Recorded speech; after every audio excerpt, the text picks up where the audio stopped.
is called to order. This time, I would like everyone to stand for the Pledge of Allegiance.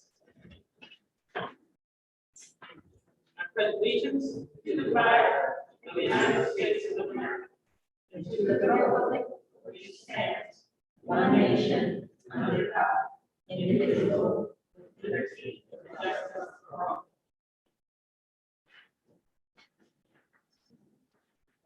At this time, we will have the swearing-in of newly appointed board member, Ms. Denise Johnson, by our attorney, Mr. James Rowe.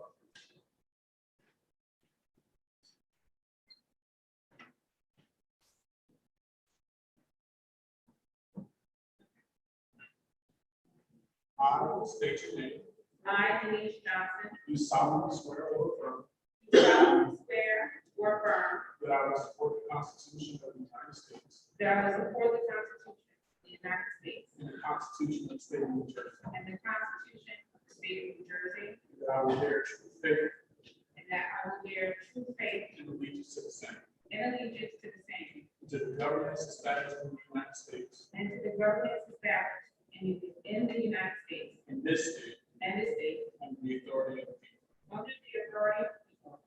I I, Denise Johnson, do solemnly swear or affirm do solemnly swear or affirm that I possess the qualifications that I possess the qualifications prescribed by law prescribed by law for the office of a member of the Board of Education, for the office of member of the Board of Education, that I am not disqualified as a voter and that I am not disqualified as a voter pursuant to 19-4-1, pursuant to 19-4-1, or disqualified to a conviction nor disqualified due to a conviction for crime or offense for a crime listed in listed in 18A:12-1, 18A:12-1, that I will faithfully, and that I will faithfully, impartially, impartially, and justly and justly perform all the duties of that office perform all the duties of that office according to the best of my ability.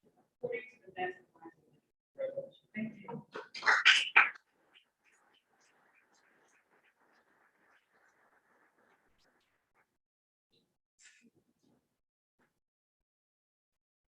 Thank you.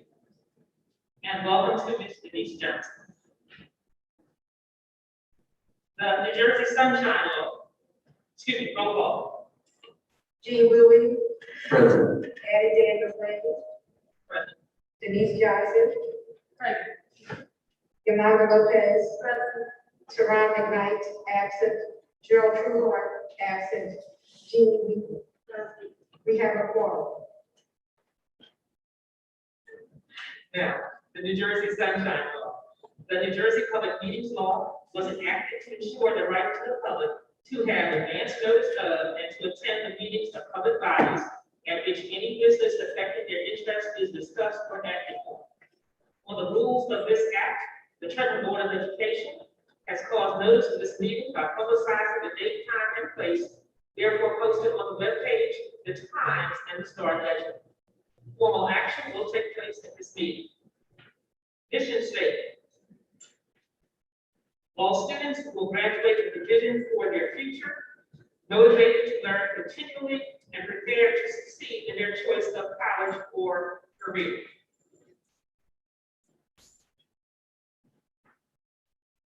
At this time, we are going to welcome the students and their families who are participating in the ceremony for the seal of Phi literacy. So at this time, Mr. Fabius.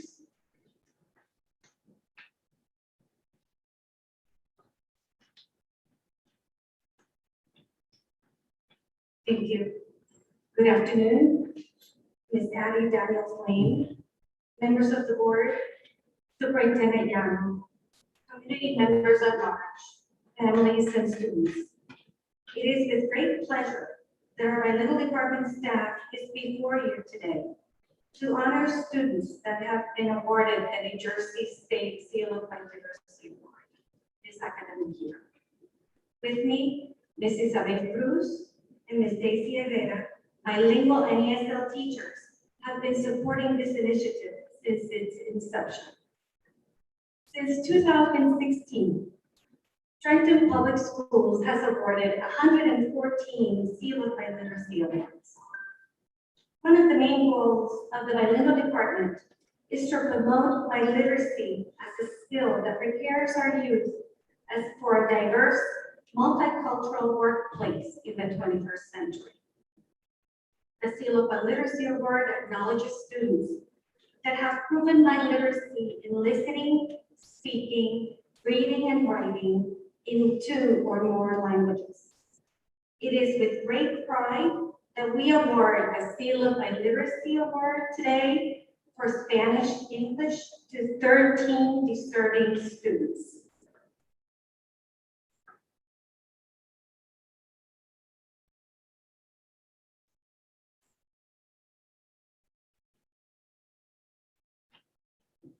Please welcome Brandon Cobb Reyes from Guatemala. He plans to attend Mercer County Community College and plans to pursue a career in biology and radiology therapy.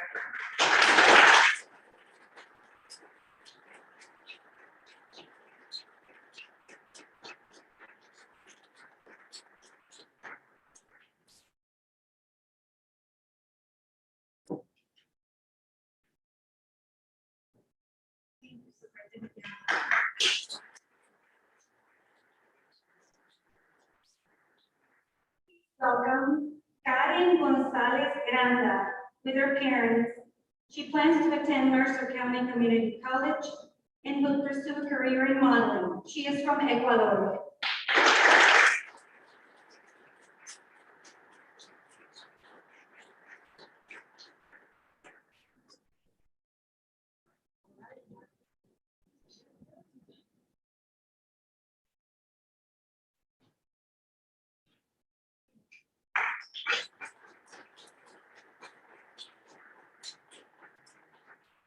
Welcome Magnolia Woods from Guatemala. She plans to attend Mercer County Community College and plans to pursue a career in computer science or architecture.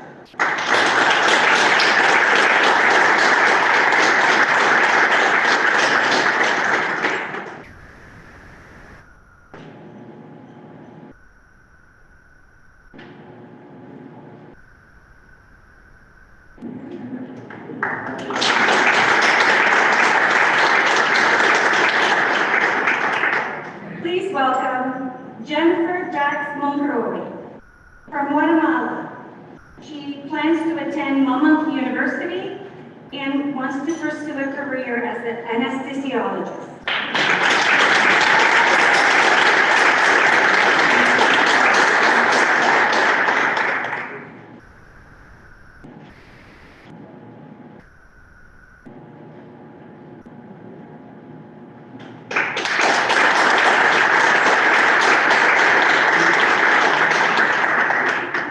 We'd like to acknowledge Ilse Alvarez Collado. She's unable to be here today.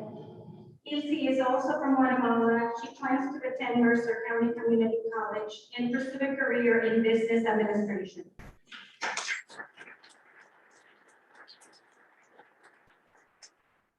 Please welcome Catherine Cisnero Lima from El Salvador. She is attending Holyoke Community College in Massachusetts and plans to pursue a career in the culinary arts.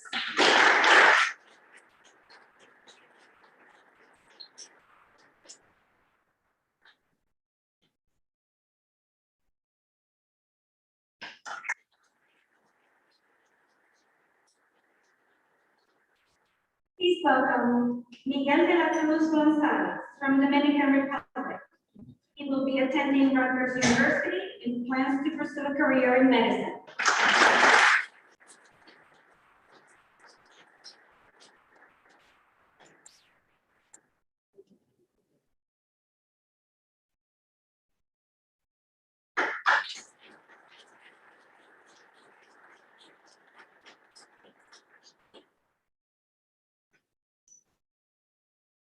Please welcome Nicole Erazo from Colombia. She will be attending Mercer County Community College and plans to pursue a career in cosmetology.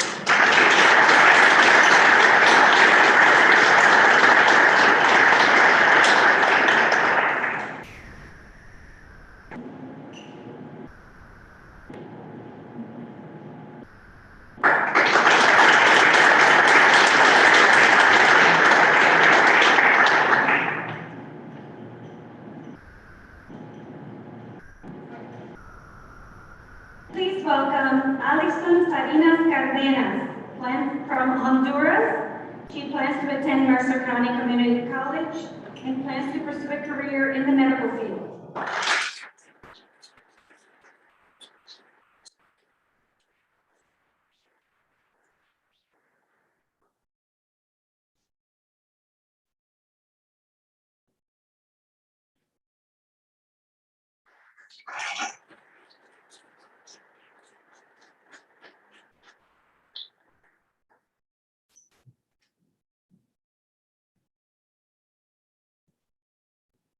Please welcome Jessica Lure from Ecuador. Plans to attend Mercer County Community College and pursue a career in education.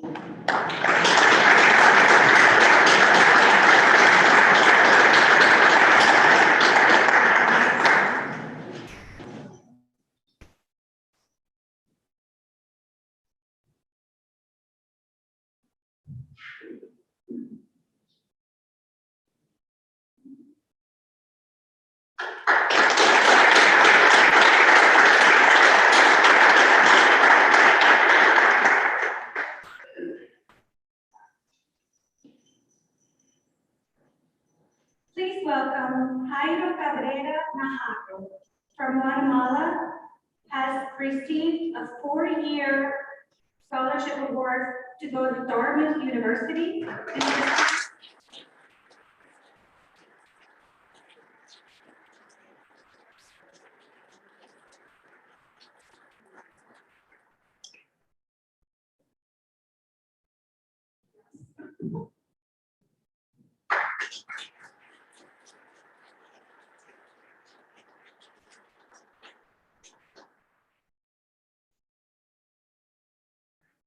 Now, certainly last, but absolutely not least, please welcome Eric Vasquez Reyes from Guatemala. He has received a 4-year scholarship award for Harvard University.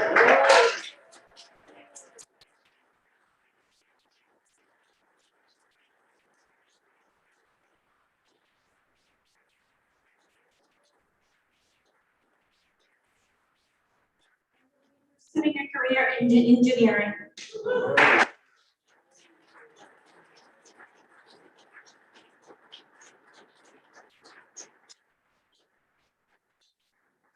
like to thank the board and leadership members for allowing us to recognize our students today.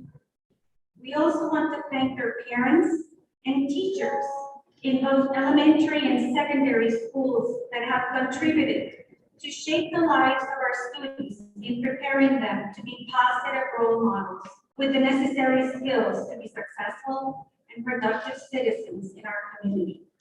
These students exemplify Trenton Public Schools' highest standards in education. Thank you and good evening all.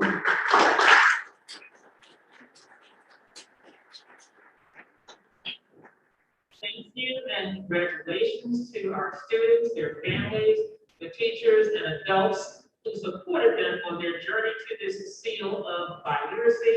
And again, congratulations to all. It takes a village, and it was nice to see their village standing there beside them. So again, thank you, Mr. Caritas, and those folks who helped to coordinate that presentation. And hopefully next year we can do, as we've done in the past, with the elaborate celebration here in the boardroom. So we're looking forward to being able to actually have a ceremony that includes some refreshments and some other things here next year. So once again, congratulations to all. At this time, I'm going to, all right, so at this time, I need a motion to adopt the agenda with the following addendums from human resources. First of all, A is new hires. Second is new hires rescind. Third is C, appointments, correction to effective date. D is appointment rescind. E is reappointment 2021, 2022. F is salary adjustment. G is stipend appointments. G is stipend appointments. And attachment 6, we have data collection for Gregory School. And we also have athletic appointments to be need a motion to accept the agenda. So. Second. Gene Bowie, Yes. Annie Davis Lane, Yes. Denise Johnson, Yolanda Lopez, Yes. Teron McKnight, absent, Gerald Truehorn, absent, Jeannie Weaver. Yes. Motion passed. Thank you. At this time, we will have remarks from our acting superintendent, Mr. Alfonso Llano. Good evening, board members, community. Thank you for the opportunity to be here tonight on my last board meeting of the schools. I would like to say thank you to the Board of Education for allowing the opportunity to serve and to be able to be a part of this team and also to be a part of the transition between rural, as you can see this July.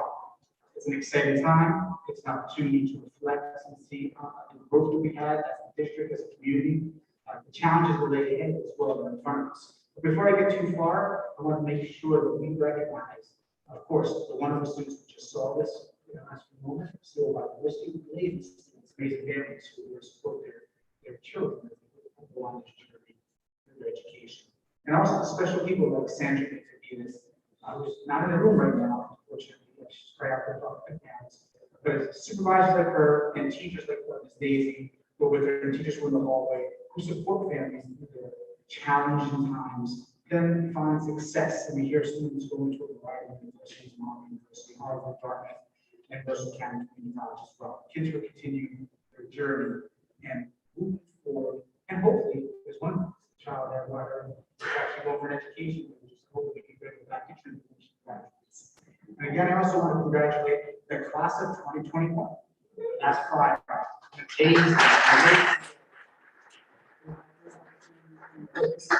Graduation and to see the work, the time, the energy, the community support that's there for over 600 students who were able to celebrate.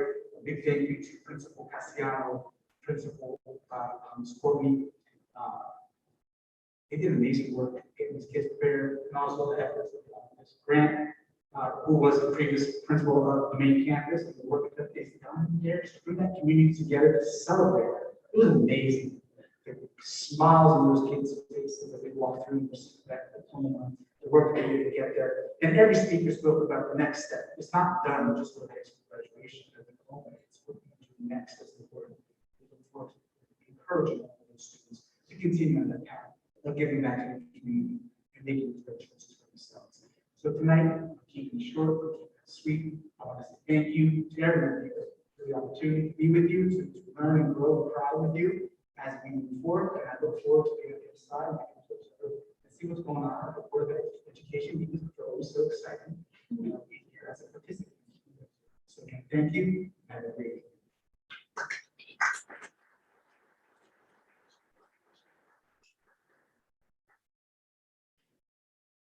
So, Mr. Young, certainly on behalf of the Trenton Board of Education, I do want to say thank you for the time, energy, and investment you put in helping us through this what we hope to be this last phase of the pandemic, and in charging us on a course for future people. So again, on behalf of the board, we must say congratulations on the next leg of your journey, and certainly know that you have a home here with us. You can choose to sit there out again. So again, we just want to say congratulations. Thank you for the hard work that you've done. And certainly, as I said, we wish you the best. Again, we know that the job you had was not an easy one, and certainly did it. And we appreciate the work that you put in. So thank you.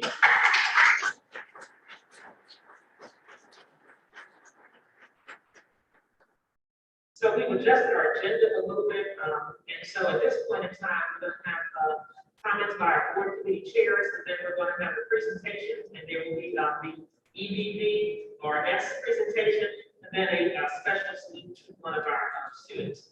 So at this point in time, committee chairs, start with, let's see, Ms. Guerrero Lopez, if you would, HR. It has been really very busy in the departments this time of year with all the new hires and fairs that we had. There were 2 fairs held here, and out of those 2 fairs, we were able to hire 75 people, which is great. So far, we have over 80 hires, and those hires, 33 are for buildings and grounds and maintenance and custodial. We have 9 bus drivers, 2 new confidential employees, 1 bilingual secretary, 29 new teachers, 1 nurse, 6 paraprofessionals, and 1 parent liaison. We also have, which is really great, 6 bilingual teachers that were hired, 1 shelter, 1 special ed. Actually, 1 special ed in elementary, but in middle school we have 2 new special ed teachers. And paraprofessionals, special ed paraprofessionals, we hired 6, but we still need another 14 special education paraprofessionals. So if you know of anyone, please have them come and apply, especially if they're local. We wanted to also speak on the learning loss teachers that we need to hire. We need a total of 38 for next September. Those 38, we were able to hire 15 current employees, for which we were able to backfill their positions here in the district. We hired 8 new employees as learning loss teachers, one of which we were able to have someone in the district who wanted to assistant. We were able to have her that we hired take the teacher's position as a homeschool elementary teacher and have our employee that's been here for years take that position. And currently we have 15 vacancies for the learning loss. Of those 15 vacancies, we are hoping, or we are going to be considering the recommendations that the building admins are going to recommend. However, if their recommendations include teachers that have positions that are hard to fill, such as bilingual teachers, or content, or even home grade level, is going to be a bit difficult to accept those recommendations unless we are able to fill in those positions with other teachers.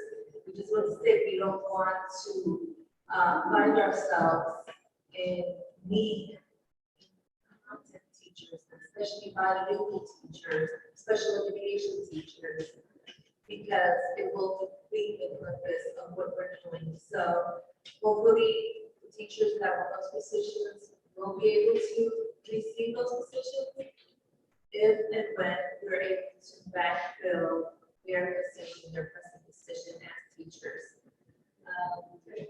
We have a lot more things that were discussed. There were creation positions. We had a couple of new job descriptions. We had to present a few new hires, and we were able to recall the person from the recall list. I wanted to also say, here, that we did include a category, and we had one of our teachers who passed away, so it's separation. So if you go into the website and read the personal transactions, you will see that there was a person who was separated, and that's what that means. Okay, thank you. At this time, we'll go to operations. So this meeting was pretty short, so we can hear most. The secretary was before judge. list of bills. And bill pay out of district placement, which is state treatment system impact.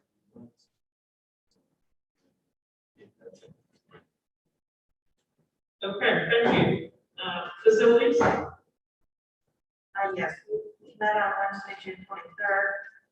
Went over the new construction and renovation projects that are currently underway at the high school, the boiler house, and the ninth grade academy. There was a change order issued to convert 2 general classrooms into 2 science labs. There is no change to the August 15th completion date. At ninth grade academy, construction is in progress and scheduled for August 15th completion. The summer maintenance that's going on, roofs are being replaced on Jefferson and Washington School. However, the manufacturer, because of everything going on with construction materials will not be shipped until September, so work won't begin until then. Window AC units, the in-house maintenance staff have begun installing the unions. The buildings to be completed are Harrison, Robbins, Franklin to start with. Flooring system repairs in Robbins gym. We're bringing in engineers to come up with a plan to solve that problem. And the Dunn building, building wide, of course, could be replaced, but that's tied to the ESSER money. Parking bus depot over ninth grade academy is in progress. The lighting's being put in, fencing, and the paving, and should be completed at the end of July. They are upgrading the electric at Trenton Central High West because of the age of the building. We're still waiting for the we've got the ESSER 2 and ESSER 3 grant funding plans in place. A lot of it will be facilities related, just upgrade buildings. We're looking to get air conditioning and windows for the schools that need it. For the new window installation, architects and engineering teams have started performing site surveys with Dunn and Robbins. And Robbins is also slated to have a new HVAC system installed under this grant. The new boiler installation under the capital improvement projects.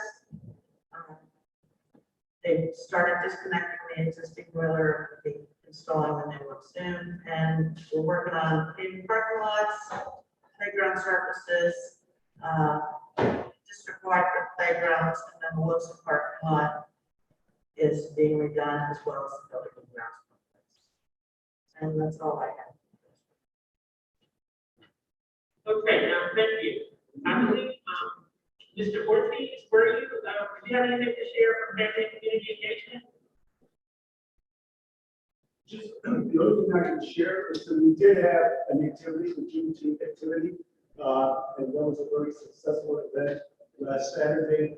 The district partnered with the agencies, and we were able to provide lunches for all of our participants, as well as books, thousands of books that we gave out to students and families. So this was a very good event. Thank you. Did I forget anything other than my own? Okay, and so for the curriculum committee, we met on Thursday, the 24th. We reviewed the agenda, the items and proposals for the summer 21-22 and the start of the school year for 2022. We know that the preparation work is being done to set the stage for a successful rollout of the Verizon Innovative Learning Grant Program.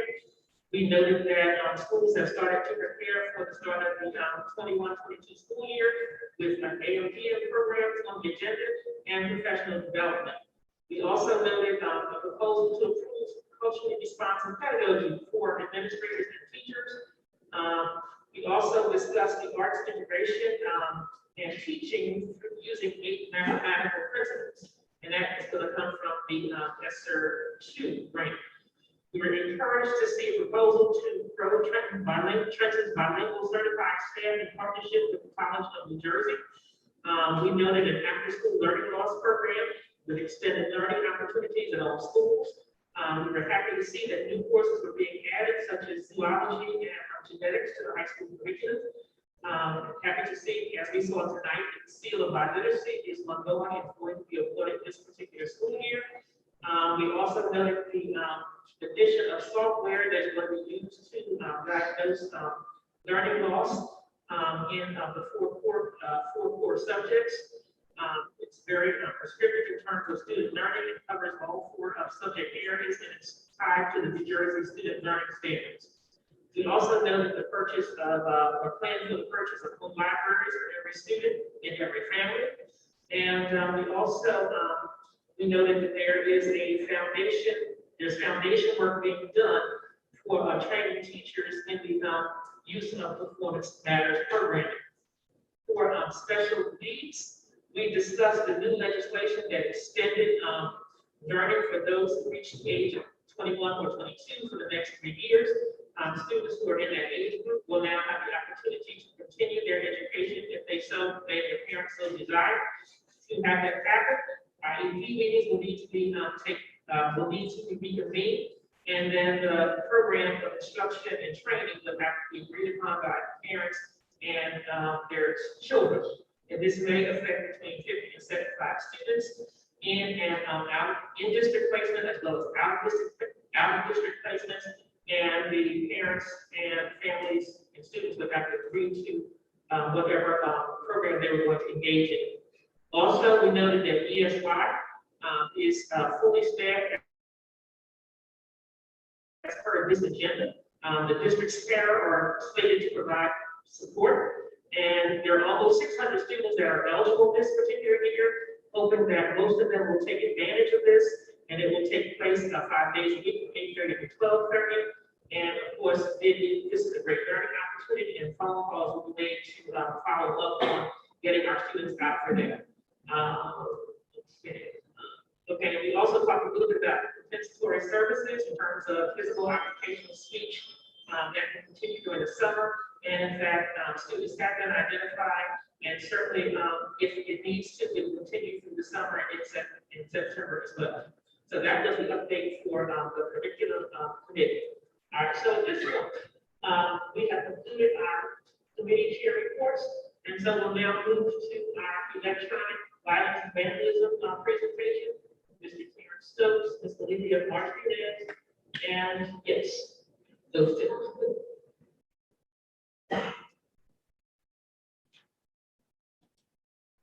Welcome. Good evening, Board President and members of the board, acting superintendent. This will probably be the briefest presentation I've ever given as it relates to it's actually the SSDS, school safety and system. The BBRS is kind of thrown out the window now. So SSDS.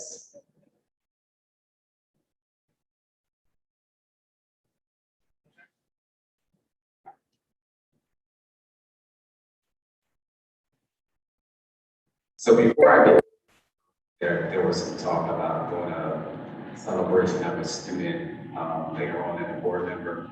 I mean, I do want to take the opportunity or the liberty to congratulate Trenton Central High School's 2020 graduate debut. Those of you who don't know, represent the United States as well as Trenton, New Jersey, and Trenton Central High School in Tokyo this summer. So that's something I'm suggesting.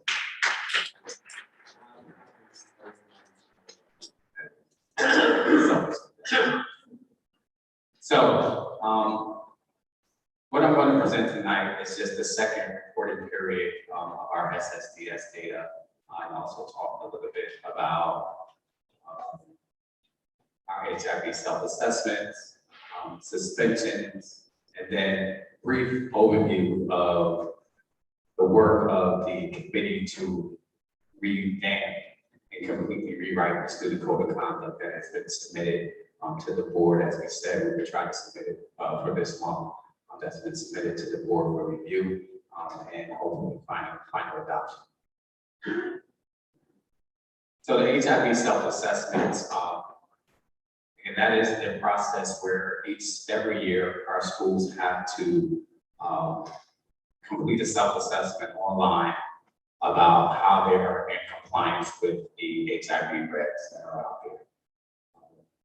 And again, you know, this process is controlled a lot by DOE, and when they open up the portal online. As of today, the portal has not been open, but that does not prevent us from doing the things that we need to do, because we set the deadline of September 30th each school year for the schools to submit, and then we submit that data for adopt or acceptance at the October board meeting. So we're still waiting for that portal to open on the DOE website. And we're going to be pushing schools to get that information entered by September 30th so that we can have enough time to turn around and present it to you in October for acceptance. Our only challenge is going to be where we find schools where their HIV specialist has gone to another district or has moved to another school. But those are, you know, plans that we are constantly updating, and we're definitely prepared to deal with and begin to identify schools where that's going to be the case.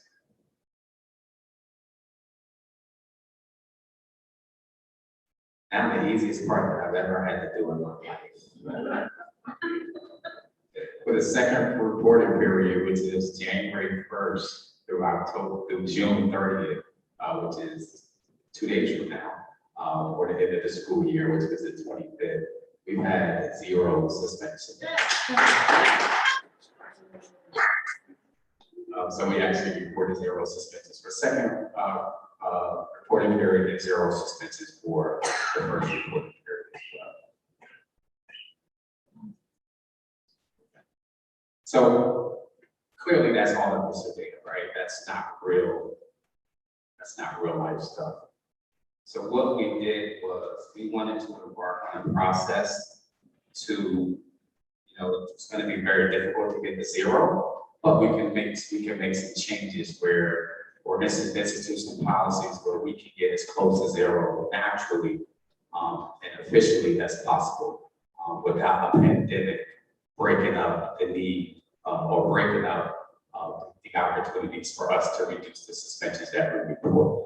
One of the things that I do want to begin to do is language is very important. So I wanted to really begin to change the language from suspensions to removals from the educational environment, which is what is happening. Suspensions just has such a negative connotation, and it talks about penalizing students, which is something that the committee wanted to get away from, was the heavy penalization that our current student code of conduct entailed. So we had a committee of about 20 staff, district members, 20 members throughout the district. They were administrators. We had our TA president was part of the committee. We had other support staff throughout the district, culture and climate specialists, guidance counselors, all as part of this committee with the purpose of really revamping this student code of conduct to make it work to the environment that we find ourselves in today. And what we wanted to do from a central office perspective was to allow this to happen with that input.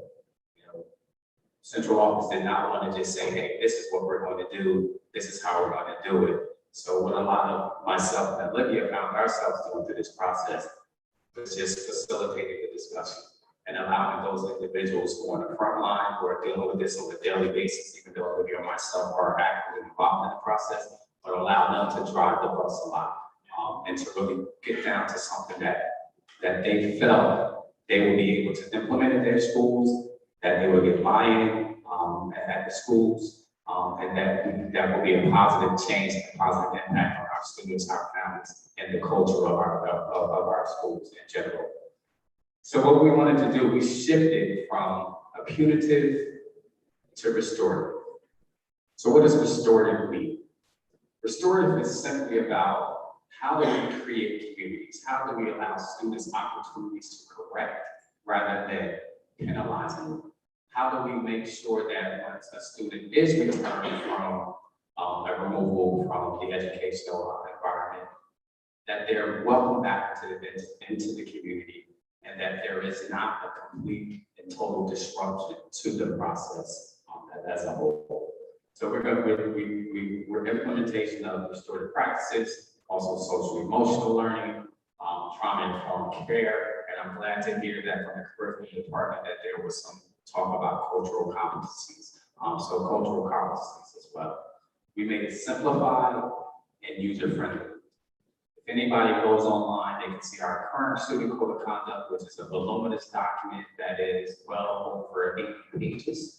With a lot of repetitive information in there, but it's also difficult for some of our administrators or those people who are tasked with assigning those consequences to follow. So we made it user-friendly.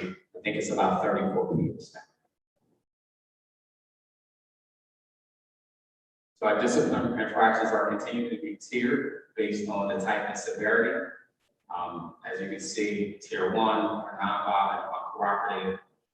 Tier 2 is still that non-violent uncooperative behavior, which today we consider to be unmodified tier 1s, but it's just multiple occurrences of the same behaviors. Tier 3, injurious, harmful, and or habitual behaviors. And then tier 4, which are incidents or behaviors that are highly serious, cause imminent harm to self, or can cause imminent harm to self or others. And those are really those things when we talk about the memorandum of understanding between law enforcement and police. Those are those incidents that are identified in that particular document are those incidents that have been identified as tier 4. The major change that we are implementing, or that we're proposing to implement, is when are removals possible? Right now, we can remove technically for a tier 1 offense. You know, if a student is chewing gum too loudly, technically we can remove that student from the learning environment. What we've done is that we've limited the opportunities or the behaviors or the tiers where removals from the education process are viable options, right? And they are now tier 3 and tier 4 violations, infractions. And they're classified as short-term and long-term. One of the things that we've had some difficulties doing, we decided to do that, right? Because one of the things that we had some difficulties doing is that ensuring that home instruction was taking place when it needed to take place. So tier 1, our short-term removals are up to 4 days. Anything longer than 4 days is considered a long-term removal, and that will actually require approval from central office, one of the assistant superintendents or his or her designee, before that removal can even be implemented. So we put some checks in place to limit the amount of time that students are actually removed from the educational process. We also added language specific to K-2 removals, because I think it was 4 or 5 years ago where the state put out some regs that said that students and from grades K-2 were not to be suspended, could not be suspended, except for those behaviors that were considered to be harmful to themselves or other, right? Those violent type behaviors. So we added language about that. We added language specific to sparing removals, where now the case managers have to be involved in that process of disciplining a student, whether that is a removal from the educational process or any other type of measures that are going to be taken to remediate some of the behaviors that are exhibited by students with IEPs 4 or 504s. And we also, because we have an in-district alternative program, we wanted to make sure that we had language specific to discipline for in-district alternative programs. critical part of the process was actually making sure that, you know, we put in all these or spelled out possible remedies and things of that nature. And a lot, we talk about community organizations. Our current student code of conduct had no listing of what some of those community organizations were. Now, this proposed student code of conduct actually has a listing of some of the, actually a very robust listing of organizations within the community that can provide assistance for particular behaviors that are assisted. So no longer are we just saying, you know, hey, go to this, you need to go out and find some counseling. We actually have a list for parents to go through of agencies within the city and in the county that will provide those services that are needed. And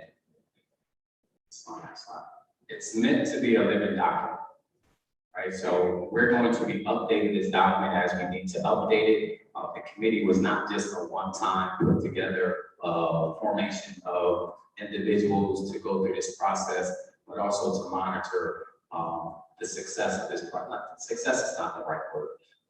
To monitor how this is being implemented, to monitor the effectiveness of this document, and to see where we need to make some tweaks. I can just say now that one of the tweaks that we probably will be coming back to the board with is, now that we've been involved in this virtual learning world for so long, is how do we incorporate remote learning into our student code of conduct, right? So instead of the student being removed from school, from the educational process for 3 days, there's an opportunity now where we can possibly say, okay, this environment, while we're working to get things in place, the classroom may not be the right place, but there's some opportunities where we can keep you engaged with the process. Right now, we don't have that in place, so we could add that into the document, but those are some of the things that we'll be looking, you know, potentially looking at adding as we get further and further into this. So that's why I refer to this as a living document.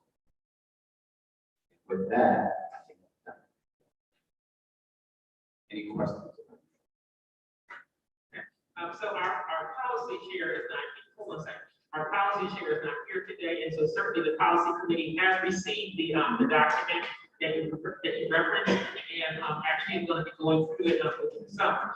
And I'm glad that you saying it's a living document, because I had a similar thought to the one that you just had about how we kind of incorporate this whole virtual learning piece and not exclude students from school period, and then exclude physical school, but not from virtual school.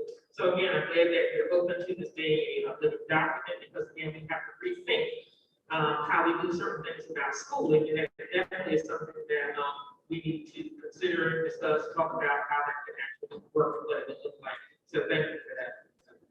I'd like to have a question. I want to know what will the process look like from offense to restoration? Say that one more time. Yes. What will the process look like from the moment of the offense until the moment of the restoration? So it really depends on the offense, right? Because for each offense is going to require a different type of reaction, right? Suspension, what we're doing is we're removing suspension as the only option. So, you know, as we talk about restorative practices and restoration, that is going to take the entire school population involved in that process. So we're talking about conferences with families. We're talking about linking them with services that are available at the school level. There can be, so let me just take a step back. We've had 40 some odd staff members throughout the district who received training in restorative practices. It was a 4-day training, and we had over 40 some odd staff members take advantage of that.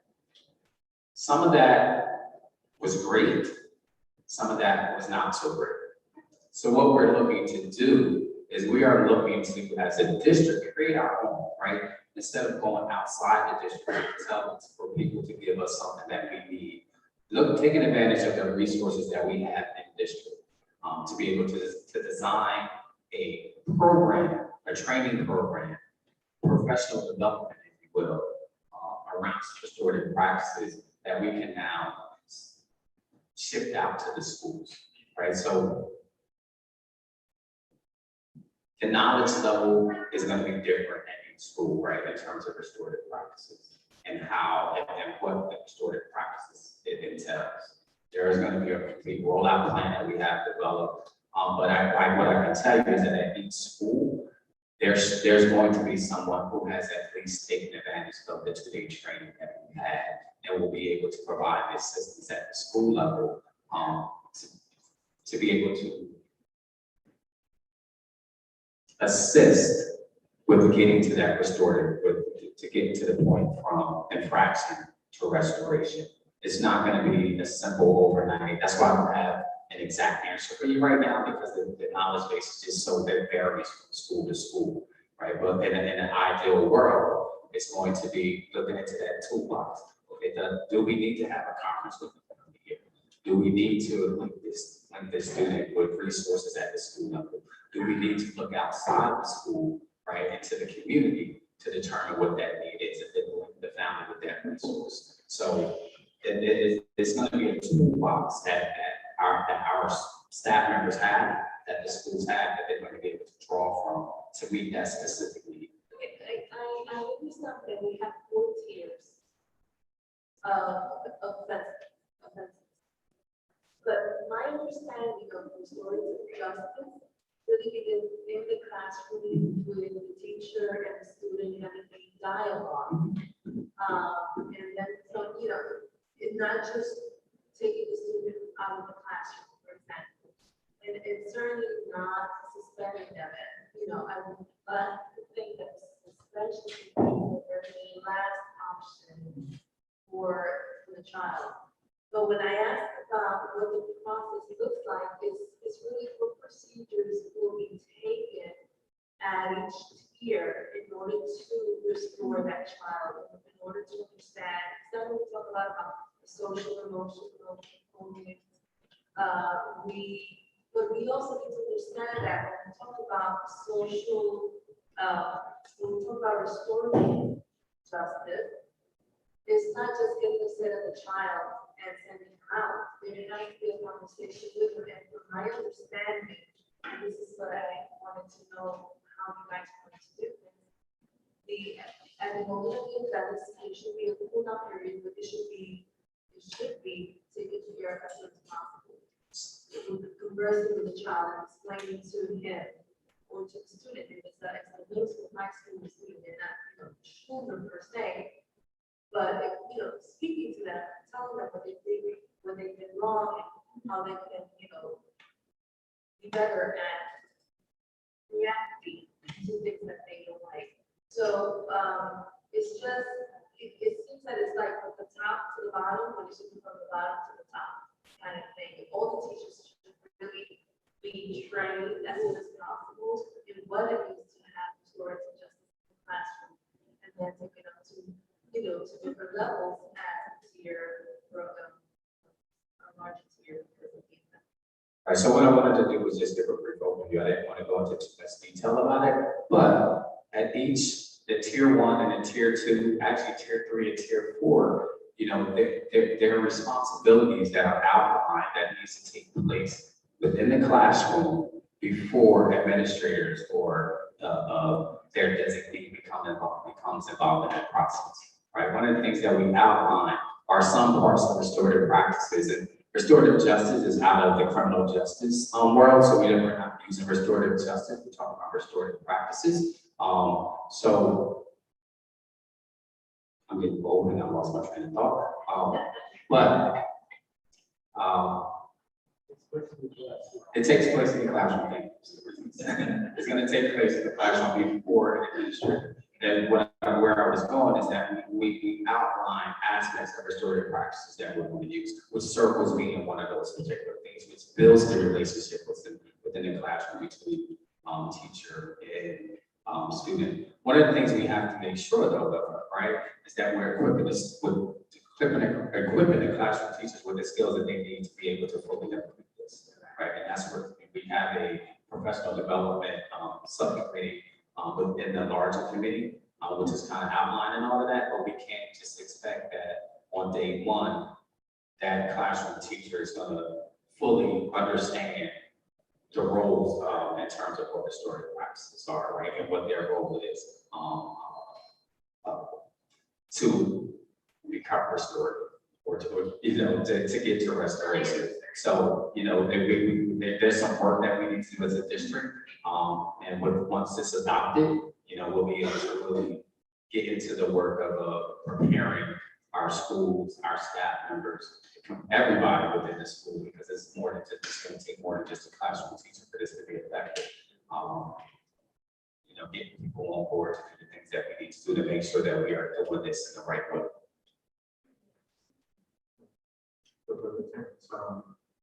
You mentioned earlier, 40 training.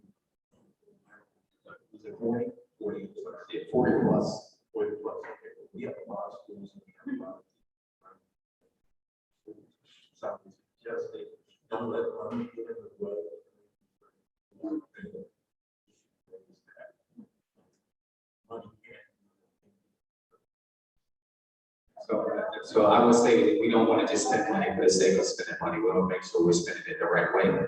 And that's why I think it's important that we look at the institutional knowledge that we have, the knowledge that we have in-house, to really be able to design something that's effective for us, right? Because we know what our issues are, we know what some of our challenges are, and I think that we collectively can really design something really powerful without spending $100,000 on an organization who is going to do the same thing for Trent that they do for you.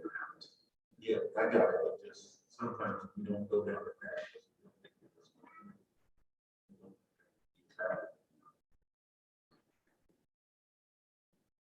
Your mic is still on, so I figured you would have.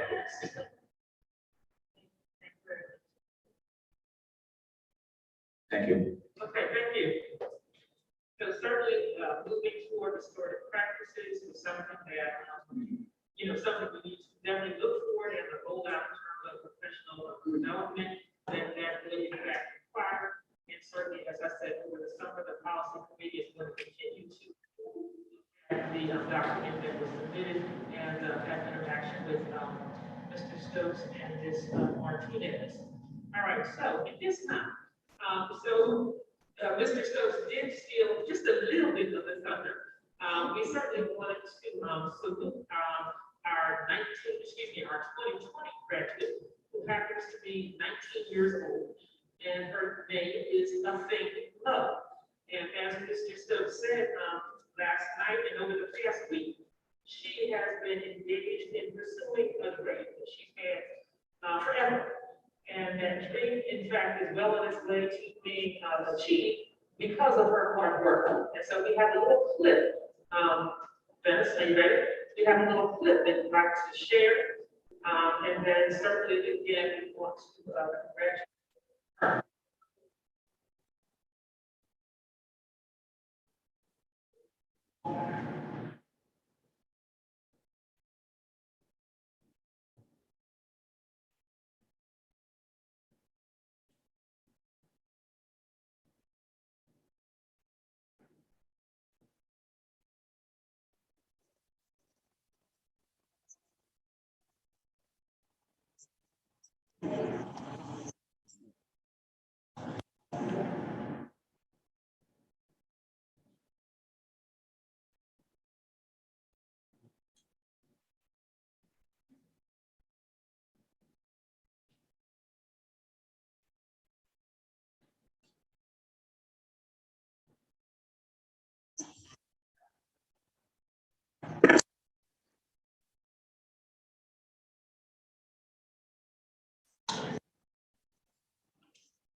Okay, so today we certainly want to celebrate her. She is 19 years old, a thank you. She is a thank Mo, and she is a 2020 Trenton Central High School graduate who is currently living out a lifelong goal that she's made a reality through her hard work and her focus.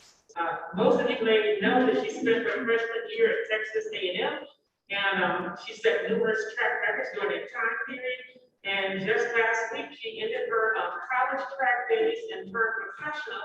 And as you heard earlier, she signed a lucrative contract with Nike as a sponsor.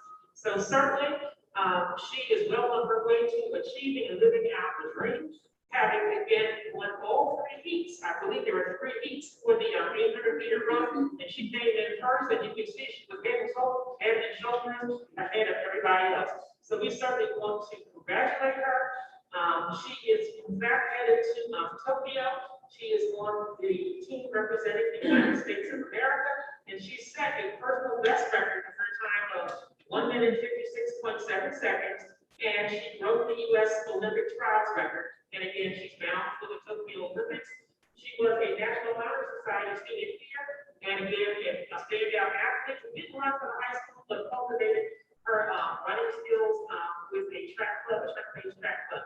So again, congratulations, and let's support her and cheer her on. And certainly we need to have both parties or something to show our support for her representing our district and our city. So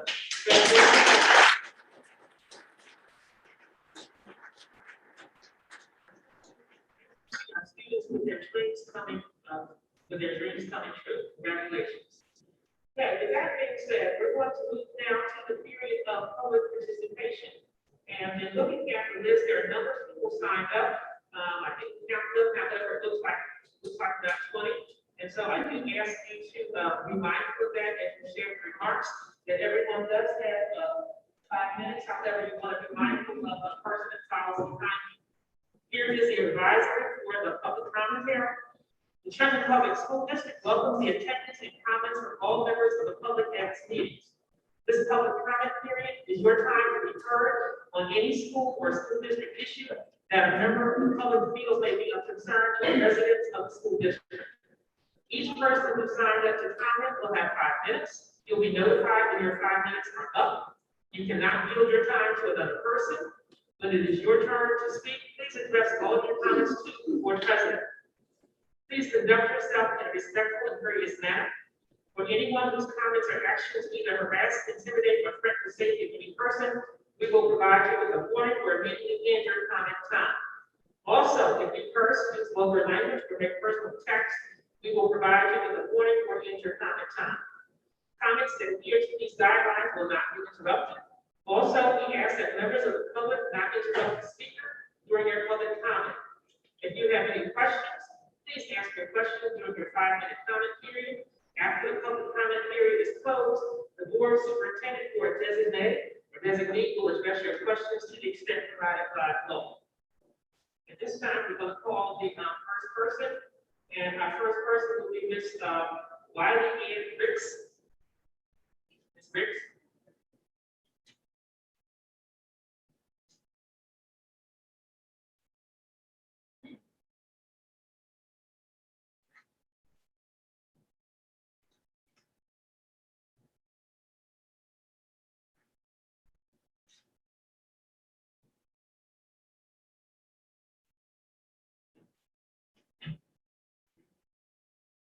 Good morning, everyone. Thank you for having me. President, thank you. Okay, my name is Wiley Ricks. I am a parent and a preschool age child that recently graduated. The reason for me coming here today is the insufficiencies with the child study team. My 4-year-old child is diagnosed with autism, and he was recently classified as a preschool child with a disability. And with the assistance and knowledge of outsiders, I am coming along with learning my rights through PRIDE, Fundamental Rights of Special Education.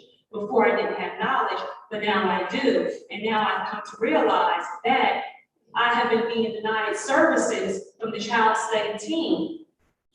Let's say in 2019, my child was first, he was evaluated in training school, and he was denied services. Mind you, at that time, they were aware of his autism, but he was still denied.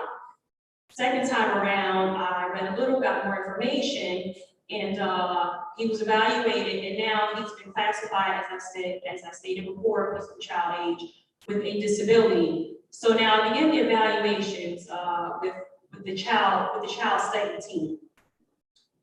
And a drafted IEP has been set. And this is all at the end of last year 2020 into 2021. So like I mentioned, the drafted IEP was put together.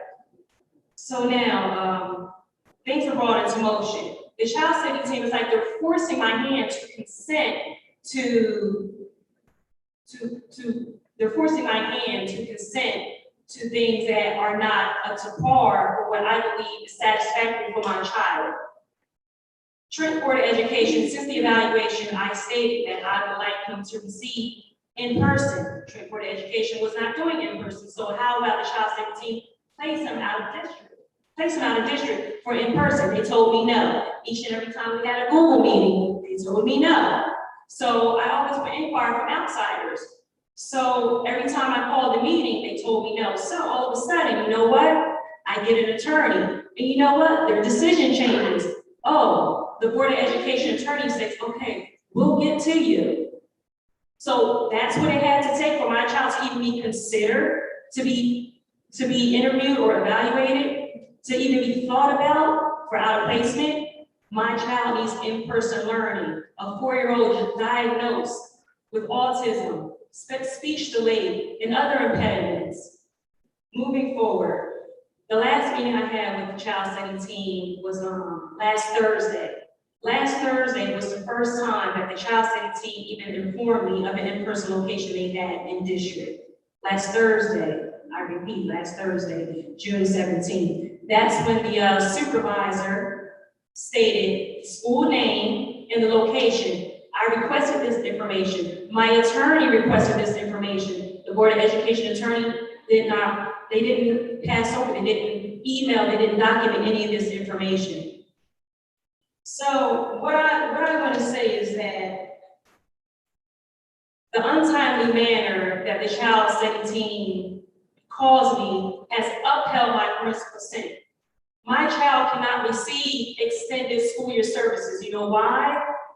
Because I didn't consent. Not that I did not want to consent. My consent was upheld because I believe my child needed in-person learning. They didn't want to give it to me. They could have, but an attorney had to force their hand.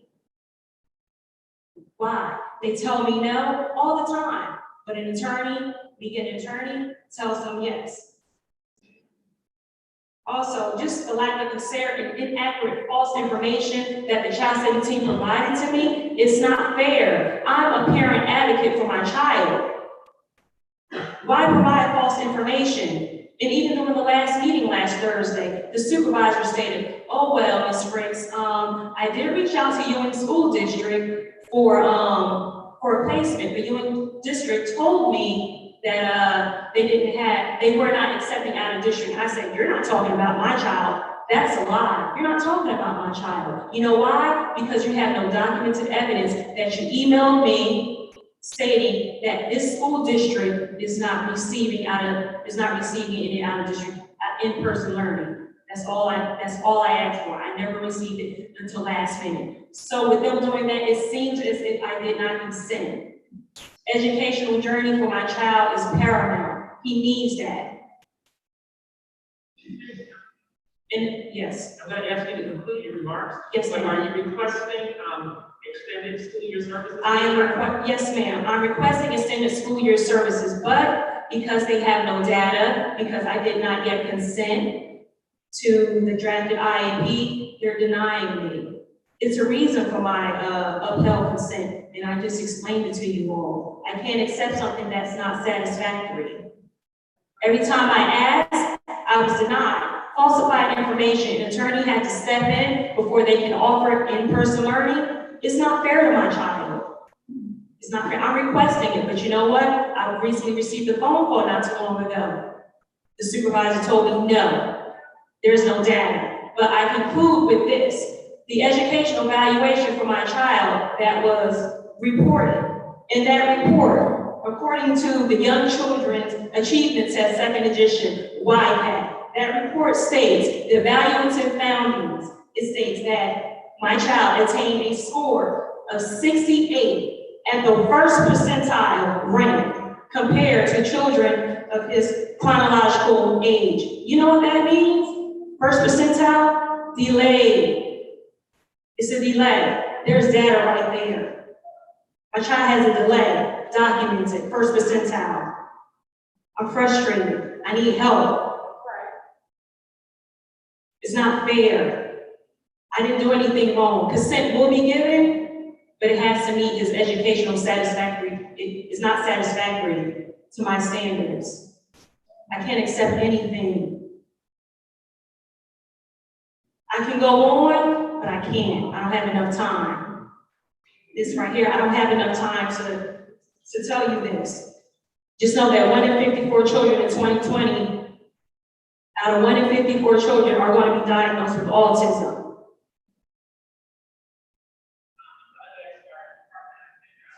Our support system, Mr. Ortiz, are you at all familiar with? I'm Okay, no. not, but I've taken notes and I will certainly get back to this. Okay, all right, so Ms. Briggs, if you would see, Mr. Ortiz, and we may need to work with you, work something out, we'll talk about it, figure it out. I'm not totally familiar with all the rules and regulations regarding special ed, but I'm sure Mr. Ortiz is. It's just the fact that we have no data, but the data isn't there because I have not yet given consent, because he should have been offered in person, out of district ever since January, February. It's not fair. Okay, see Mr. Ortiz in the back, please. Thank you, President. Thank you.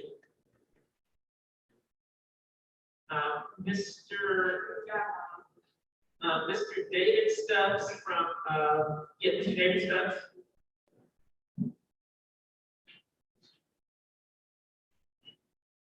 Ms. Estella Harris.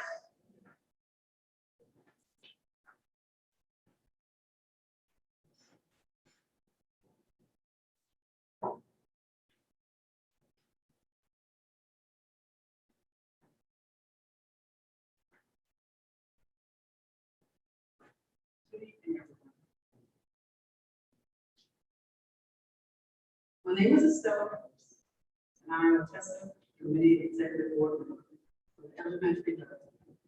I've been a TESSA secretary for 35 years. There has been discussions by leadership about moving non-speaking secretaries out of their school and replacing them with Spanish-speaking secretaries. I can born and raised and trained, educated by the Trenton Public School System. And I speak Spanish, and I have completed my job responsibly, successfully, in 5 years. I have devoted myself for 35 years, and now the district discriminated against me. Speaking Spanish will not require my position. I would not know how many administrative positions are titled with bilingual in front of me. Is being bilingual a requirement for the Trenton superintendent, assistant superintendent, school principals, and the rest of the administration? If they do not speak Spanish, will they be replaced by bilingual administrators? Are they going to move every non-speaking principal, every non-speaking district administrator, and replace them with Spanish-speaking persons? Since we are all employed by the Trenton Public School District. Just one case years ago regarding bilingual secretary. And his first decisions in place regarding positions that as a type of bilingual secretary. Tesla does not have a bilingual secretary title, and the district and board leadership is aware of this. The work decision states that the posting of secretaries can include the phrase bilingual work. The job posting. This is not allowed will not allow the district to obtain additional Spanish speaking secretary staff. If required. However, this board and administration continue to provide legal. Once again, here, arbitration is something that's already been won. You discriminate, your discriminatory methods are not about getting more Spanish speaking staff and services in our community. Is this an attempt to eliminate the problem of non-speaking services, which most of us are raised and still have families here in China? You could post a position correctly and still meet the needs of the district. One would question the integrity of the administration and the board and continue practice to create a hostile working environment and test secretaries. Your disdain towards TESA secretaries is clear. Disregard the TESA secretary, disregard the TESA contract, disregard past practices, legal binding decisions, also district thousands of legal fees in cases that are already been won by your desire to keep going back to court. Just so that you can direct the following, directed to the following original agreement. Continue to work with COVID, have serious concern regarding our building. Regarding our building system live, and most people were not. Even recent, a message was sent home regarding excessive heat warning, and that staff, that the teachers, staff, and students who were working as the secretaries were in the same building, in the same very building, but it's too hot for everyone else to work. As if we were less human. TESA leadership submitted a demand to bargain twice since May 21st. To date, HR has not provided staff grant information that is required. The lack of concern issue. We have worked without a raise since 20. Well, your action shows how much you value the TESA secretaries who are the front line of our triple families. And I think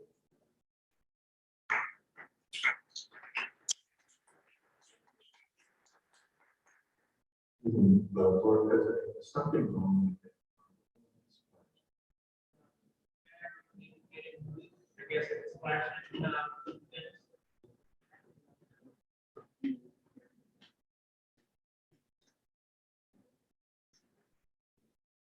Mr. Morgan?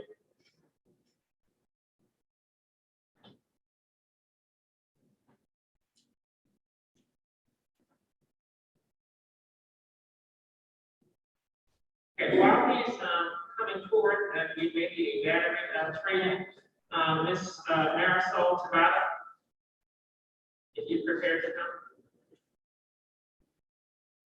come. See what happens.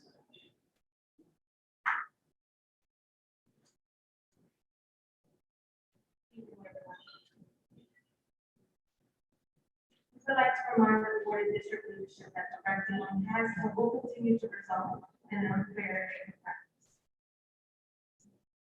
It appears that this has become a standard procedure for this administration, and guilties have been filed and will continue. TESA is one part of the meeting. The constant attempts to directly contact TESA secretaries individually and direct violation of contractual rights, and is unethical. As you are aware, so is purposely creating hostile and unsafe work environments for our members so that it is so intolerable you can push them out of their positions and applications. Another reminder, TESA secretaries are 12-month employees. We are in these buildings 12 months out of the year. While teacher assistants are not there in the summer, we are. Yes, we still require custodian security administrators.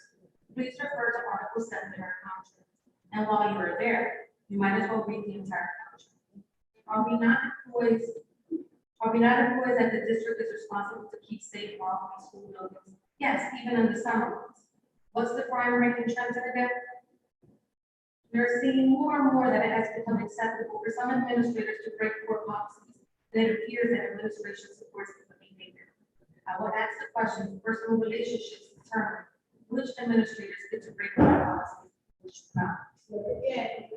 TESA secretaries receive annual evaluations every spring, We're seeing more and more that administrators want to use the annual evaluation as a source of discipline and the first communication regarding their concerns.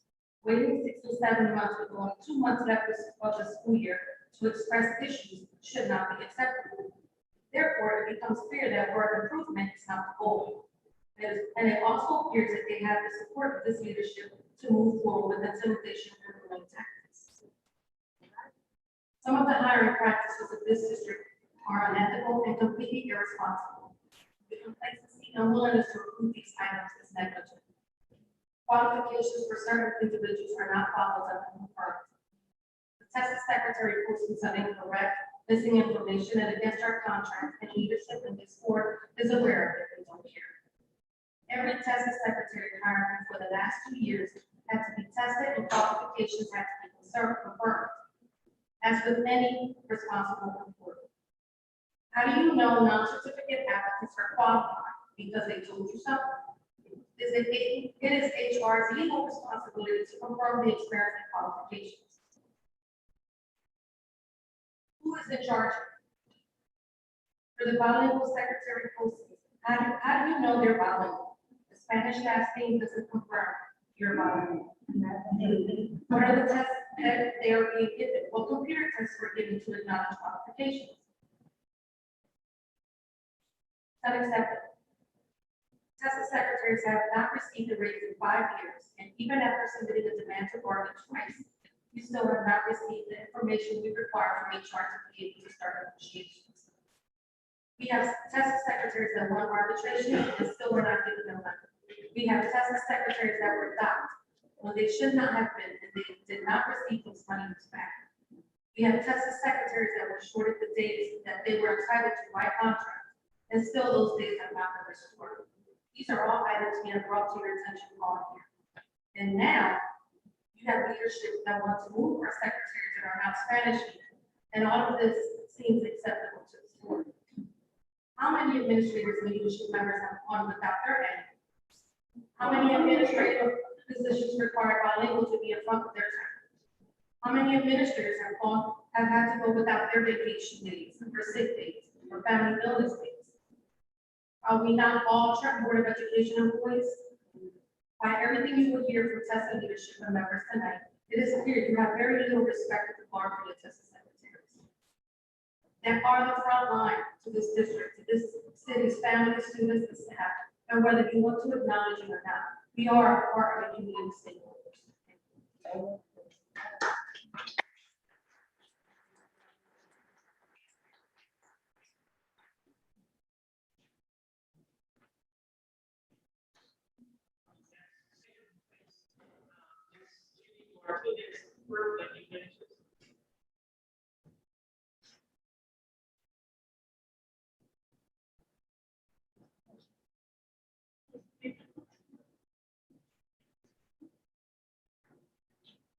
Good evening, board members, leadership, and community. Thank you for allowing me this time to speak.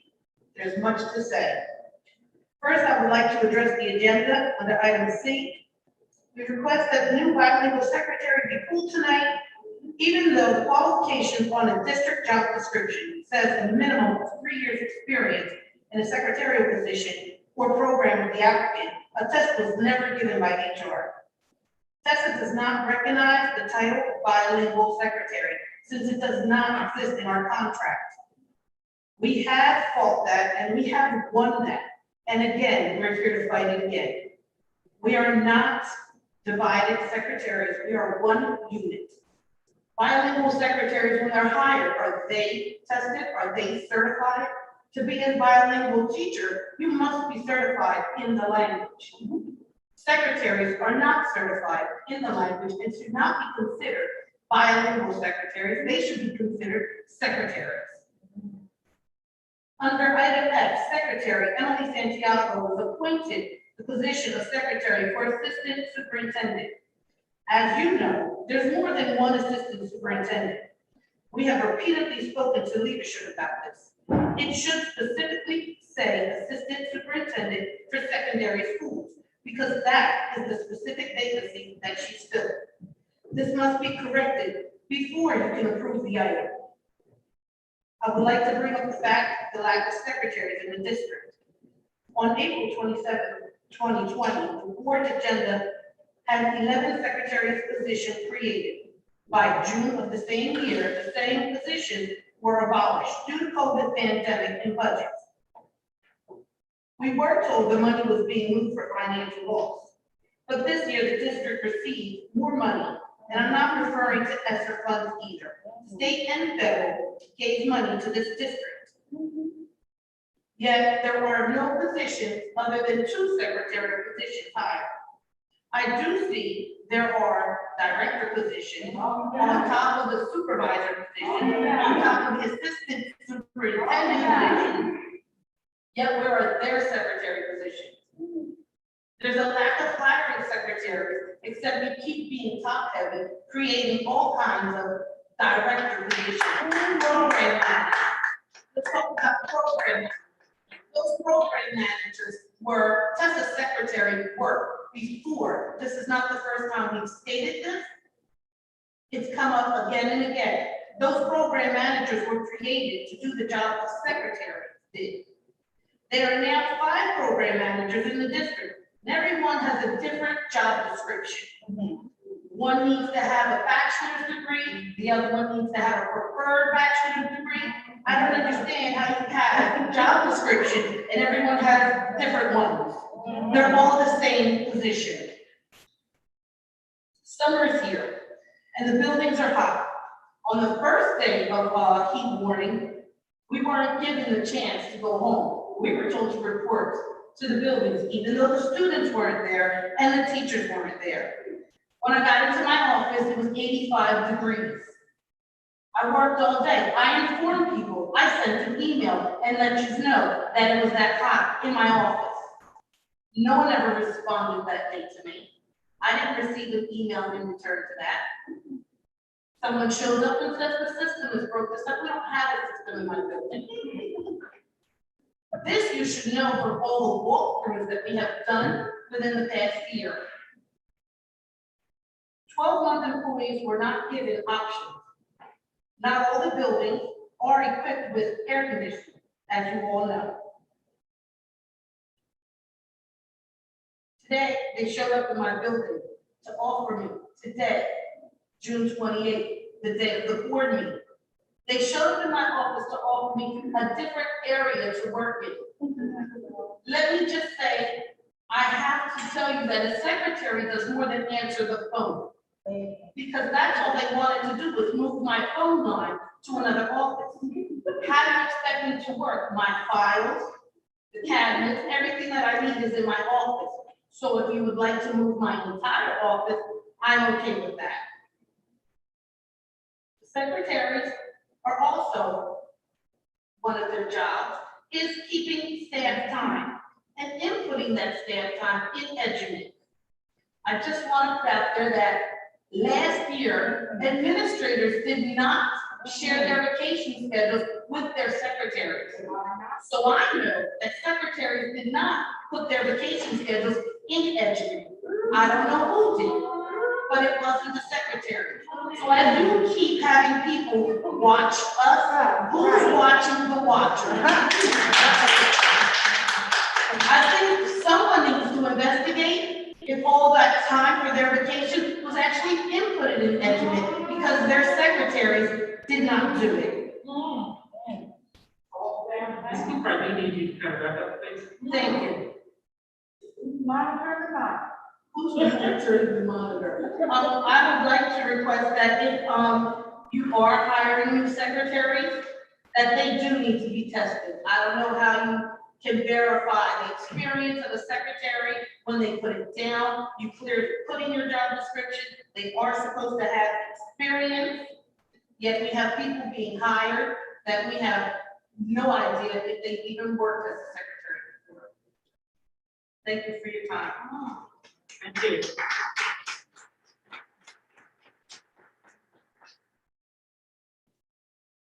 Next person is Ms. Danita Bell.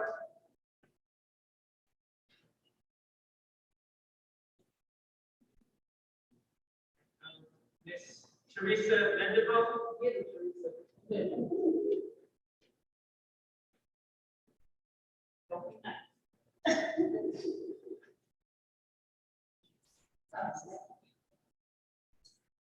Good evening, Superintendent, Yano, board members. My name is Teresa Vincenhoff, Secretary, Treasury Storage and Academy. I come before you with the issue of non-payment on case number 011-600-40279. When a decision was made in the favor of 5 administrative, 1 secretaries on December 1st, 2018, by Mr. Gerald Restano, arbitrator, stating the board shall reimburse all agreement for lost wages. At that time, the Trenton Board of Education decided to file an appeal, which the ruling was in our favor to be paid. The second time, the Trenton Board of Education filed yet another appeal, which was also in our favor to be paid. The third and final time an appeal was filed, the case was pulled by the Trenton Board of Education. At that time, it was decided that we would be paid our settlement. It is unfair to receive rulings in our favor and have to wait 2 years, 5 months, 28 days, and counting. To date, we have not been compensated. I'm here to appeal to the board for justice and fairness, to receive payment that the Trenton Board of Education acquiesced and agreed to pay us our settlement.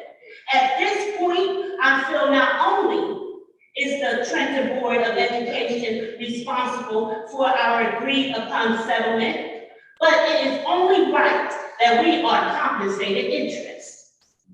I would like to also take a moment to speak to you regarding bilingual secretaries.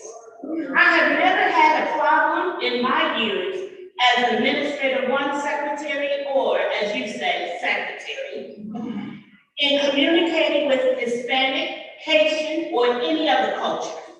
The creation of a bilingual secretary is a violation of TESA contract. There is no bilingual secretary. In addition, according to our TESA contract, when a person position is abolished, that secretary has the right to choose from all vacant positions. And looking at the agenda were many. This was not done for me. I instead was given a 10-second telephone call informing me of where I was to be placed. This is a direct violation of TESA contract. When will I have my change? When will I be paid my compensation? When will I have the job that I have been doing so well for so many years? When will you be fair to me? Thank you.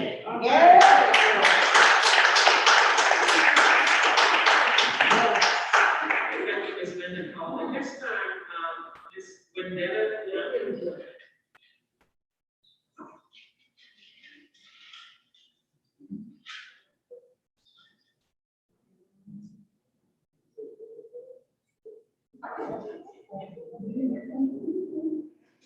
Good evening. I stand before you as one of those 5 secretaries that Ms. Bennett Hall previously spoke of. I'm trying to figure out why am I paying taxes for someone who is really just outright violating? We were getting these money. When I pay my taxes to the city of Trenton, they don't tell me, oh, well, we put it out. I don't tell them, oh, I'm not gonna pay it until you take me to court or until you get a lawyer. We are due our money because we were ripped and it was wrong. We are only asking you to do right by us, by giving us our just due money. That is not much. And when you speak of integrity, Teresa Mendenhall and I sent a letter to each and every one of you who are repeat board members, respectfully asking for our money. At this point, you're not assisting the city. You know where you're not? Some of that money that I'm waiting on is supposed to go to our children. For not-for-profit, to help our children. You won't even do right for a resident who's paying taxes. And that's not right. That is offensive. That's just like saying because you were stupid enough to buy a house in Trenton, we don't care nothing about it. If you go to Princeton, if you go to East Windsor, the stuff that you do, they would not put up with. You will be out. That's why instead of having an appointed board, Trenton city residents need to vote for their board. Because the only thing we're asking for is to treat us right. Give us our equal rights. Stop treating us like a child that the African Americans were told that they were. That's the way you all are treating us. We are tired and we still come to work and do our job. So we are asking you to treat us right, do right, give us our money so that we can pay taxes to the city so that our kids can still continue to learn. Not that little bit, you might look at it and say, oh, that's a little bit. Every little bit helps. When you're in a city, when it is a transit housing, and nobody's paying taxes, because if they don't live there, they don't have a person there, the buildings are boarded up. But you got tax-paying residents here who are owed money, and you won't even do like that. Please address this issue immediately, because since 2018, we had our rights. We have our rights, and we are asking for our rights. That's it. Doesn't take a rocket scientist to sign that check. Sign that check. Do us right. Give us our due diligence. And also, please, we haven't had a raise since 2012. Everybody else, our rents have gone up. Taxes have gone up. We are struggling. We got people who got children. If they can't even afford, they gotta ask neighbors to keep their children. That's not right. Don't treat us like that. We are human. We are not child. We are human. Treat us the way we deserve to be treated. And have a good one.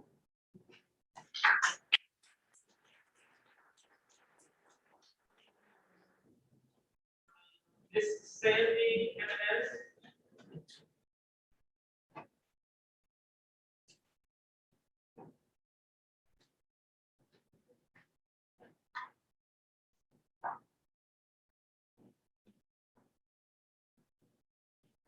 Good evening, board members, members of the community, and colleagues on this sweltering evening. I'm here tonight to speak about the breakdown and lack of transparency. Board member Gene Bowie wrote his op-ed piece in the Trentonian bashing TEA and how we make things public.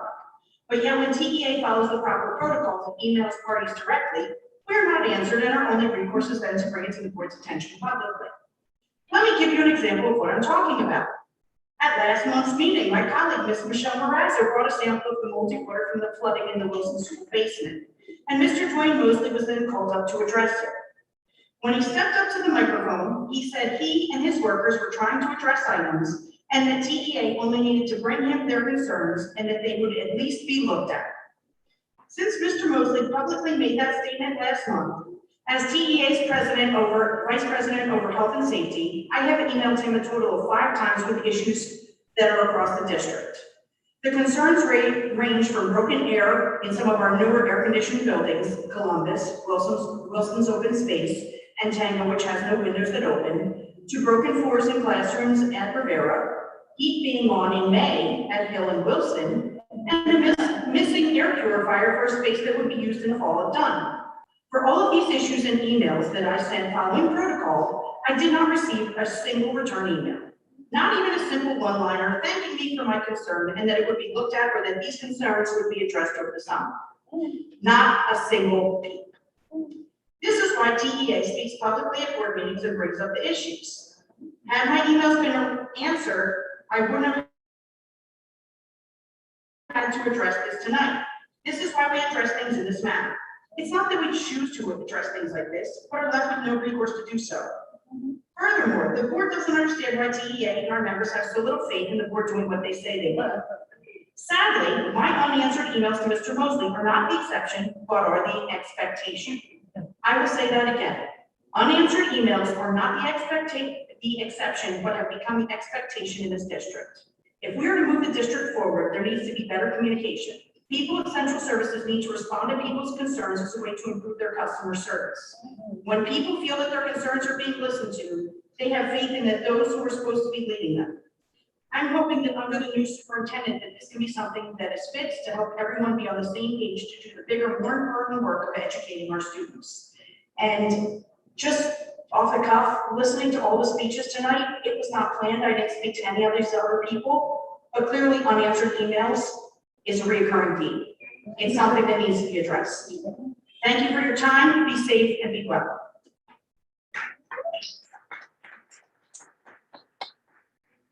Thank you, Ms. Simmons. We're going to move now to Ms. Kathy Grant.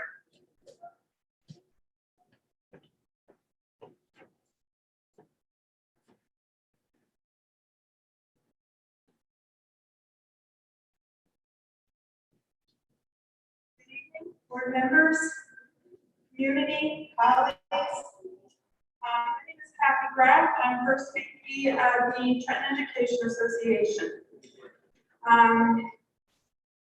This evening, I'm speaking on my concern and our concern of the learning loss positions that are being assigned to first-year teachers instead of our internal, highly qualified, highly effective district teachers.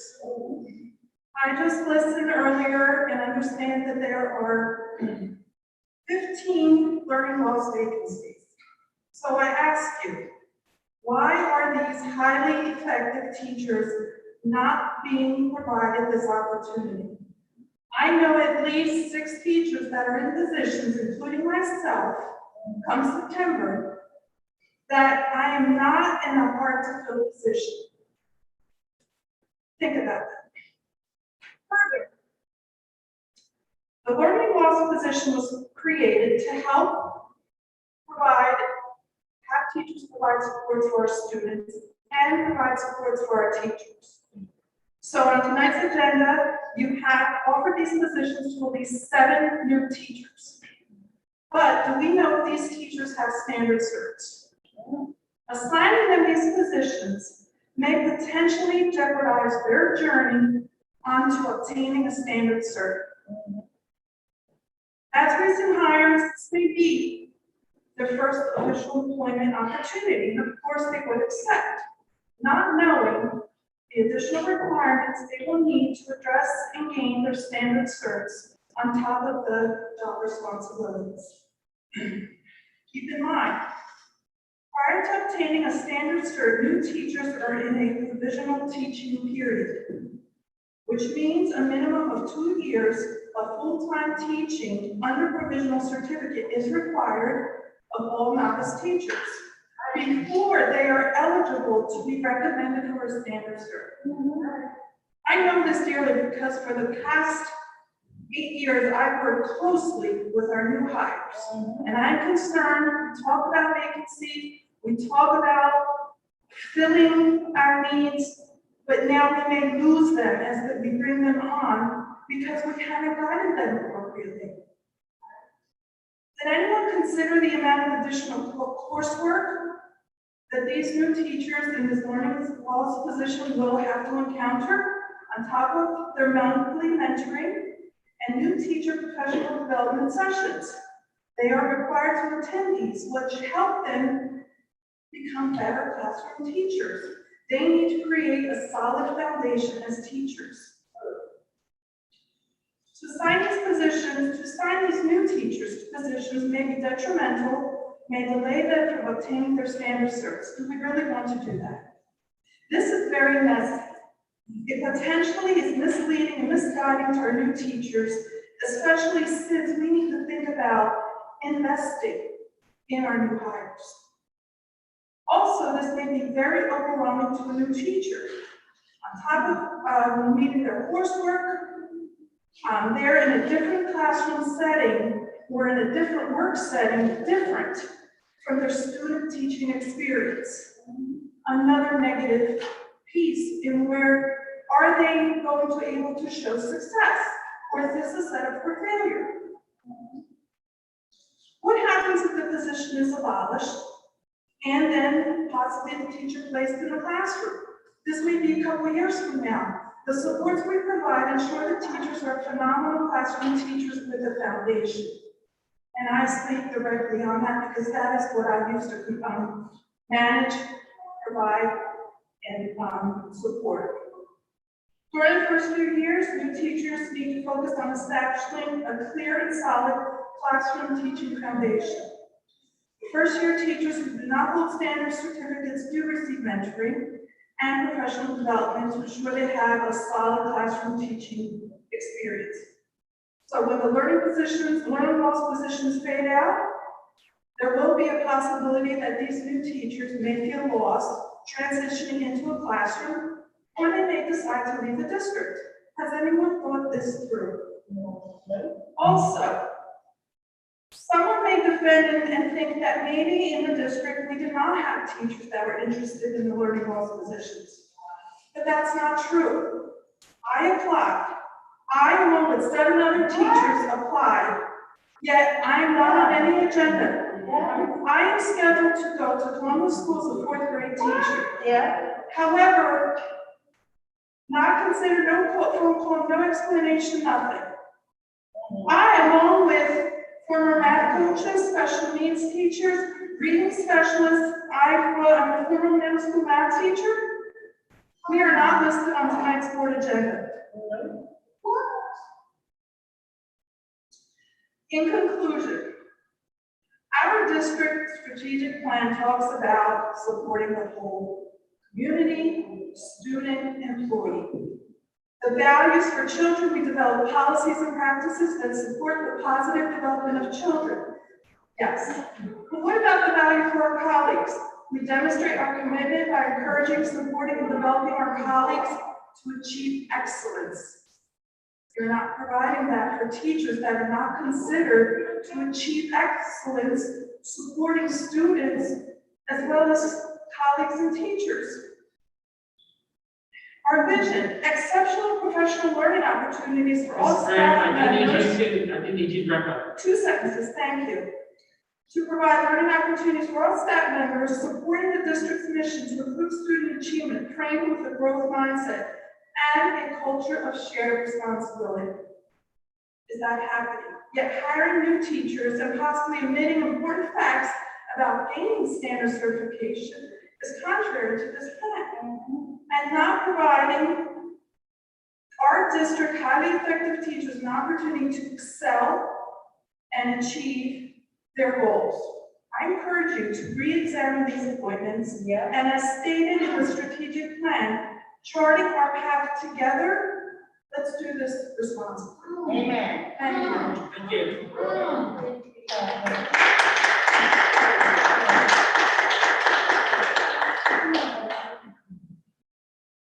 Ms. Nicole Becker.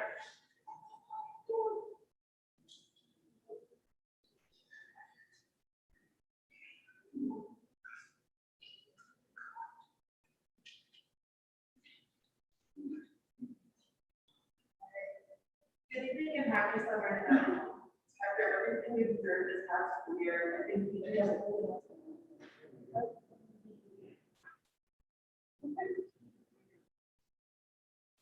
After everything we endured this past school year, I think teachers more than ever have earned a guilt-free summer break. My name is Nicole Backman, and I teach art at the 9th grade academy. A wise friend once reminded me, the only constant point is change. As this pandemic is hopefully coming to an end, and we are returning to everyday life, it is hard to deny the fact that the events of the past year have changed us all. I know I have personally been changed after a year in isolation and not being able to hug my loved ones. I've been changed by the deaths of George Floyd, Breonna Taylor, and so many others. And I've been changed watching the election results and the aftermath of events that have taken place. All these moments and so much more have allowed me the time and space to look within and begin to make personal changes and improvements so I can become a more inclusive educator of my students, a more understanding friend to those around me, and so I can be a more patient and kinder role model for the future generations. How have you changed? As we begin to put the past year behind us, one feeling and emotion that I hear coming up a lot is hope. For the first time in over a year, people are hopeful again, and it's really exciting. After meeting Mr. Earl and listening to him speak about his goals and his ideas for the future, even I am truly hopeful for the future of the district for the first time in a really long time. As we move forward, there's an opportunity to rewrite what normal looks like, because there is no going back to the normal that existed before this pandemic, because we have all changed and we are not those people anymore. The Trenton School District has an opportunity right now to embrace the change that is happening around us and move in a positive direction and create relationships that include open and honest communication and true collaboration. Right now, we can welcome the change with open arms and let new individuals, new ideas, and new prospects happen, or we can continue on the same combative, destructive, and toxic path that we've been on. What side of history do you want to be on as we rewrite what normal looks like in Trenton? Some days working in this district feels like you're being punished for the negative actions of others and better relationships that existed before we even started here. It is time to wipe the slate clean, leave the past where it is, and start acting like professionals. Otherwise, we will never be able to successfully move forward. I want to leave you with a quote from Barack Obama, which is, "Change will not come if we wait for some other person or some other time. We are the ones we've been waiting for. We are the change that we see." As you write your plans and goals for the next school year, how are you going to prepare for the changes? Thank you for allowing me the time to speak this evening. I'll see you next time.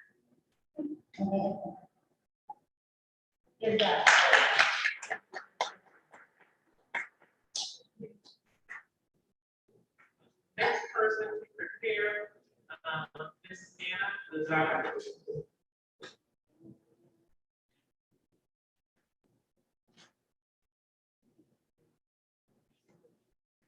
Good evening. My name is Ana Lozada. Y hoy mi presentación va a ser un poquito diferente, ¿verdad? Porque quisiera yo que ustedes entiendan de alguna manera qué difícil es aprender algo que tú no sabes si tú no entiendes el lenguaje. Yo sé que acá Yolanda, Alfonso, ellos me están atendiendo, y también Mr. Ortiz. Pero ¿qué de el resto? Que no entienden ni una sola palabra de lo que estoy tratando de decir. Imagínate si yo hago esto en mi salón, ¿verdad? En un salón lleno de niños que solamente hablan español y nadie les habla en su idioma. Quiero que ustedes entiendan qué diferente es if I start teaching you and explain everything in your language.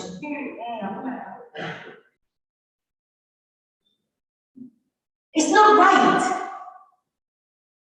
The learning lost teaching position, I believe it was created to help students that are already late.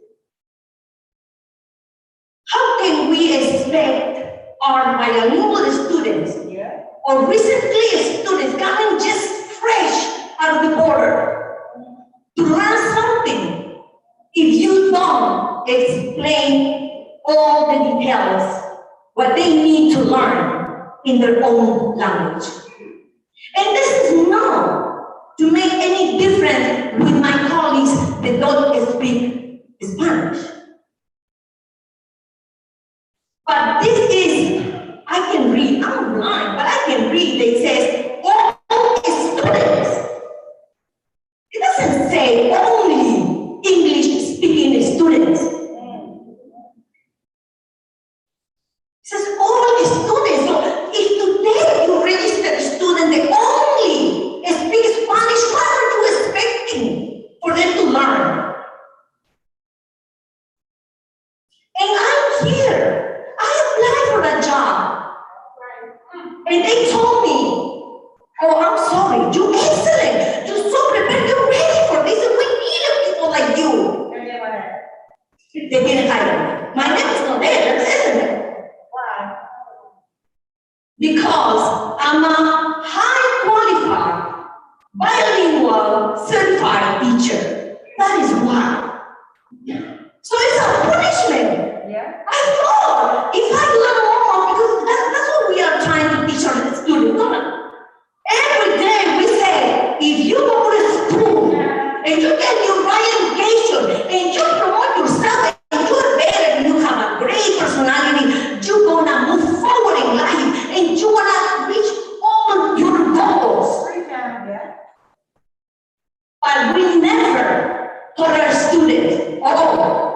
Be aware of Trenton.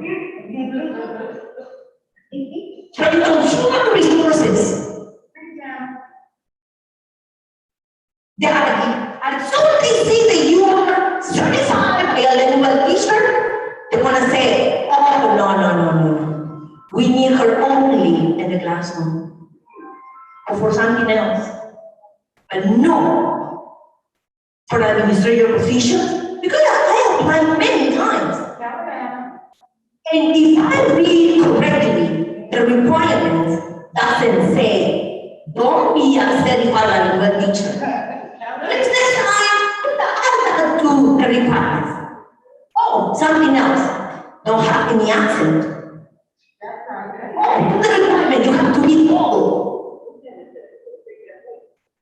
Because that is exactly what I've been told many times. I don't have the right accent, the right color, the right sound. Who can read my brain? I have associate degree, 2 bachelor's degree, 7 certifications, 3 master's degree, and I'm about to get my doctor's degree. Oh, but one of my certification is bilingual certification. Oh, so I'm done. But it's sad because instead of push our teachers to do better and dream the dreams that every single one administrator they have the title now, they have before. They have those positions. Don't you dream about that? Mr. Ortiz?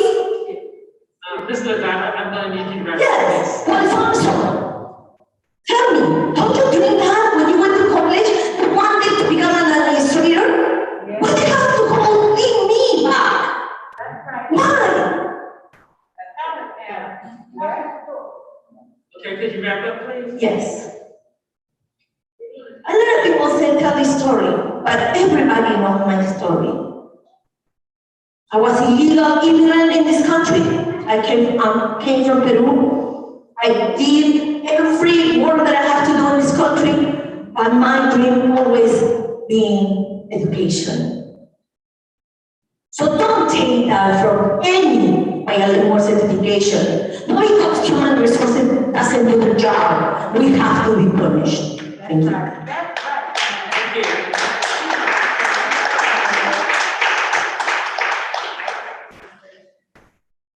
Next person is Ms. Philippians.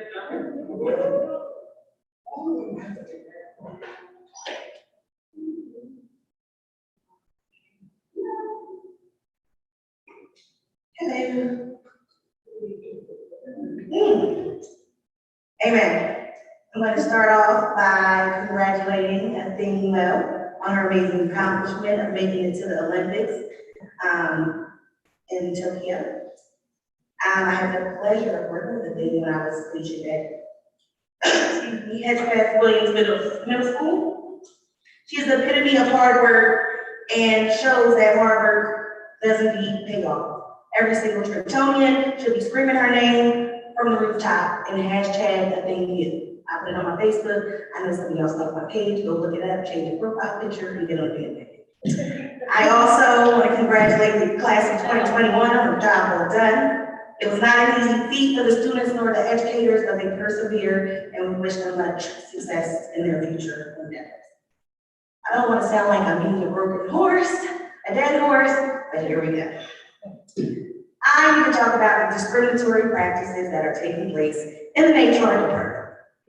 I've attended many board meetings and I have seen presentations given and comments made by the board members and the public on the importance of promoting from within, especially when said person has shown the dedication and allegiance to the students, parents, and community members of training.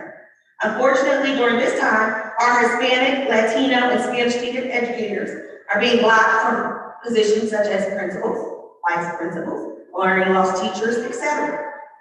Because for years, the district did not do their due diligence in going out to recruit and seek and find bilingual certified teachers. You send a couple people to Puerto Rico, to recruit, but they came back with no one, so maybe it was just a vacation. It is unfortunate that my members were blatantly told by their administrators, you qualify for the job, and I would love to hire you. But I was told by Mr. DiDonato, I cannot place a bilingual teacher in one of those positions. At first, I didn't see how this could be true. You know, we talked to Mr. DiDonato on a regular basis. And I thought my members misunderstood him. But lo and behold, when we met with him last week, he matter-of-factly stated, yes, I did give them that directive. Additionally, I spoke to him again on this afternoon, so I don't have to get up here and speak about it. He confirmed that he and the personnel committee, which would be Yolanda and whoever else sits on that committee, agreed and came up with that directive.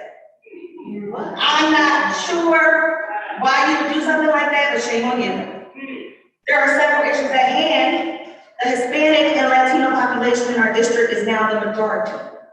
Do you need to tell me of the 36 learning loss positions created, you refused to hire in-house teachers with a proven track record to do this job?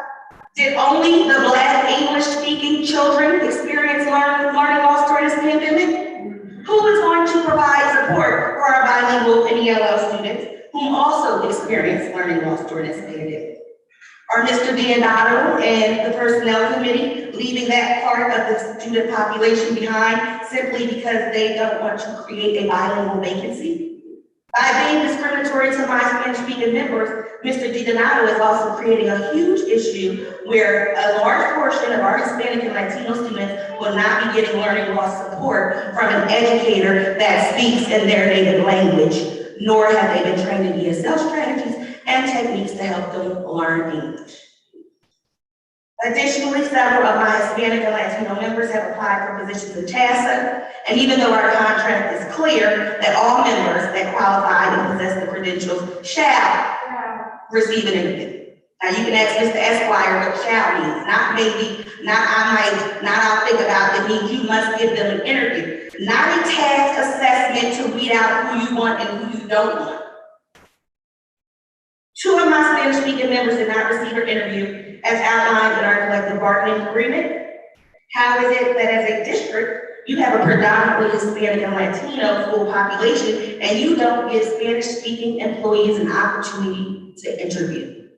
So now, what you're approving tonight on this board agenda, you have 2 administrators in a predominantly Hispanic building and neither one of them are fluent in Spanish. Who's going to communicate with the parents?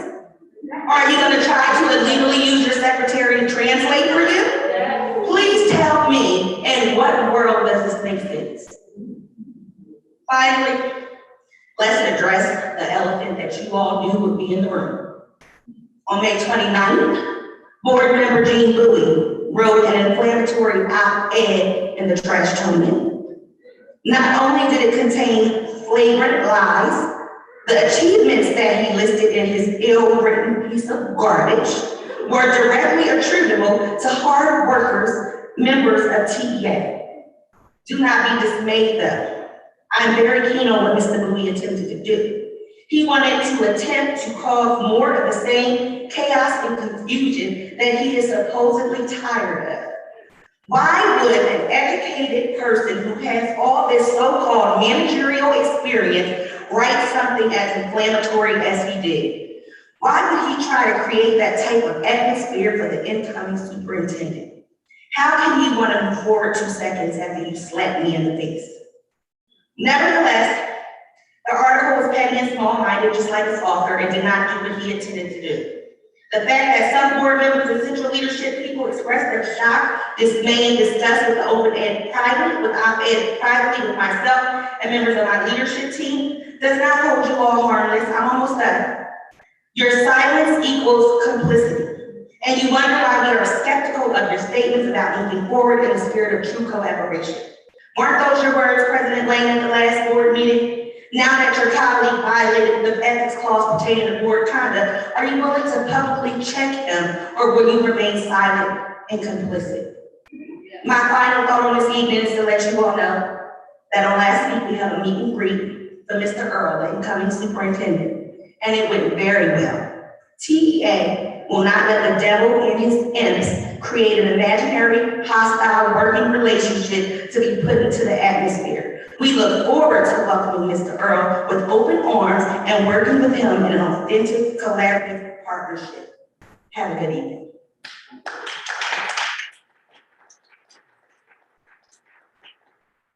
Thank you. Our next speaker will be Ms. Janice Williams.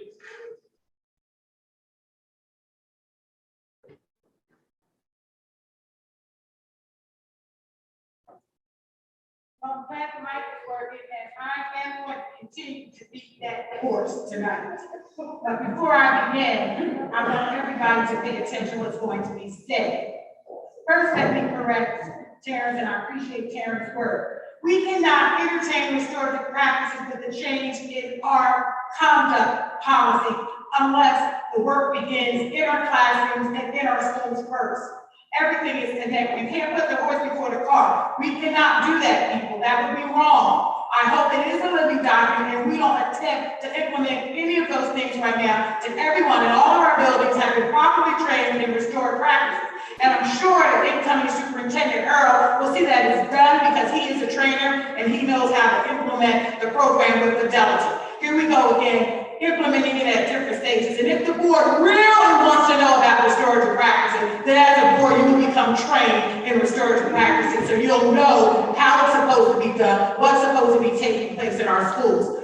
Several months ago, maybe last year, I cautioned General Counsel to have a conversation with Yolanda, because oftentimes when she gives her readout on committee work, she crosses the line, General Counsel. She acts as if she's an employee in the HR department, and that is evident tonight of the presentation of the report out that she gave about HR. I caution these board members who serve on these various committees. You are not employees of the district. You cannot give report outs that appear that you are acting in the capacity of a board employee. The report that you gave today, Yolanda, indicated as if you were making decisions and determinations that will come from the Department of HR instead of serving on this HR committee. So again, General Counsel, you need to apprise them that they're crossing that fine line as a board member, and I know that because I served as one and as a board president. Now, my speech for tonight, and it will be brief, but I'm going to beat that horse. Martin Luther King Jr. stated, "Injustice anywhere is a threat to justice everywhere." Let's consider this scenario. The district is comprised of 55% Latino students and 42% Black. With these facts, the district has hired an Italian-American HR director that refuses to promote Latino teachers. Where is the justice and representation in that? Perhaps we have to stop hiring people who are our personal friends that come with no experience for the position of which they are placed in. The negotiated contract between the Trenton Board of Education and the Trenton Education Association is clear. TEA members who qualify for positions shall be in the operative word, receive an interview, not maybe, or we will think about it, or we'll ask Mr. Donato if he will give their permission to have an interview. Wrong. Those would be incorrect assumptions. One in which Mr. Donato has made and has been expressed this evening. Wilson School Administration has the nerve to ask Mr. Donato if they can have permission to interview one of our members who qualify for an attorney law position. Our contract is clear. My members who meet the qualification according to the negotiated agreement shall have an interview, not with the permission of James D. Donato. Be clear about that. The same mistake was made with a bilingual teacher at Wilson School who was denied an interview for assistant principal position. Wrong again. Wrong again. Wrong again. They do not have to seek permission. And these people were overlooked intentionally because of being bilingual and assigned to bilingual classes. Now, let's take a look at the facts, people. James D. Donato, HR Executive Director from Mount Holly, publicly stated the following: "I told the principals that we would not be offering any very jobs to teachers who were in bilingual classes, vacancy in that area. This was then communicated by one acting principal to Anna, who applied for a bilingual law position. The acting administrator there said, Anna, we would love to hire you, but we were told by Executive Director James D. Donato that we couldn't consider you for a learning loss position because it would create a vacancy in bilingual. Who be Yolanda as a board member to determine that we were going to do that? That's not your role as a board member, Yolanda. Shame on you. That's why you're crossing the line. I would not consider hiring bilingual candidates because he would not allow them to move out of their current bilingual position. Talk about discrimination. So this district is now telling our bilingual teachers that yes, we are going to discriminate against you and your students that you serve. With 55% of the district population being Latino, those students have suffered and experienced learning loss, just like the other students during the pandemic. Why would district leadership make such discriminatory statements? What will now result, and we're used to this in this district, that will now result in the district being sued by TDA on behalf of its bilingual members, and also those individuals will sue the district individually. Double whammy, people, but you don't care about that because I just secured all the bills from our outside legal counsel. And that has amounted to I don't know what, but I'll be sharing that with you in next board meeting. I'm going to wrap up, but you're always fast to tell me that, Abby, and I'm time how long other people speak. So if you would allow me to finish, if you would, please. Why would district leadership make such discriminatory remarks? Why would the district leadership make these remarks when the parents can also sue the district? The Latino community will sue the district. If no other parent group will come into this district and turn out in numbers, you have to trust and believe it will be our Latino parents and community. And you know that, Yolanda. So, answer these questions. How can the district support Latino students who suffer learning loss if we do not hire teachers who speak Spanish? Number two, why are we holding Spanish-speaking teachers hostages? Because the district is having difficulty finding bilingual ESL. Question three, why are we keeping teachers in sheltered positions where the certifications don't even qualify them to teach bilingual? Question four, why are we hiring new teachers just out of college with no experience, unfamiliar with our students, curriculum, district programs, and the expectations of each grade level which they will have to address? Question five, why would the district not want seasoned teachers who come with great experience and are able to lead students to gain back any learning loss that may have occurred? Question six, why hasn't the district instituted some of the proposals made by TA to grow our pool of ESL bilingual teachers, paying tuition up front to help educators become fluent in Spanish? And Ms. Williams, I do need you to wrap up. I will go on to the end.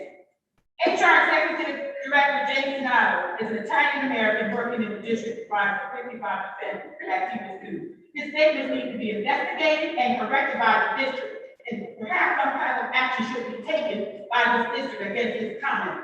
At the very least, it is clear that professional development is needed so that Mr. Donato knows what it really means to be an equal opportunity employer. And professional development and cultural competencies is also needed as well. In light of the January 6th insurrection and the commemoration of Juneteenth and other acts such as suppressing the global rights of people, we cannot tolerate such statements. We are discriminating against our own employees. But let me close by saying this. Ms. Williams, I'm asking you to conclude your remarks. I am right now. In closing, let's correct this wrong this evening and give our bilingual teachers who have applied for learning loss positions the opportunity to serve our district and students. Be they bilingual or monolingual, not just bilingual students. Let's not be known as the district that discriminates against our bilingual brothers and sisters. Dr. King stated, it's always right to do the right thing. Tonight, Board, you have the opportunity to do the right thing and promote our bilingual brothers and sisters. Amen.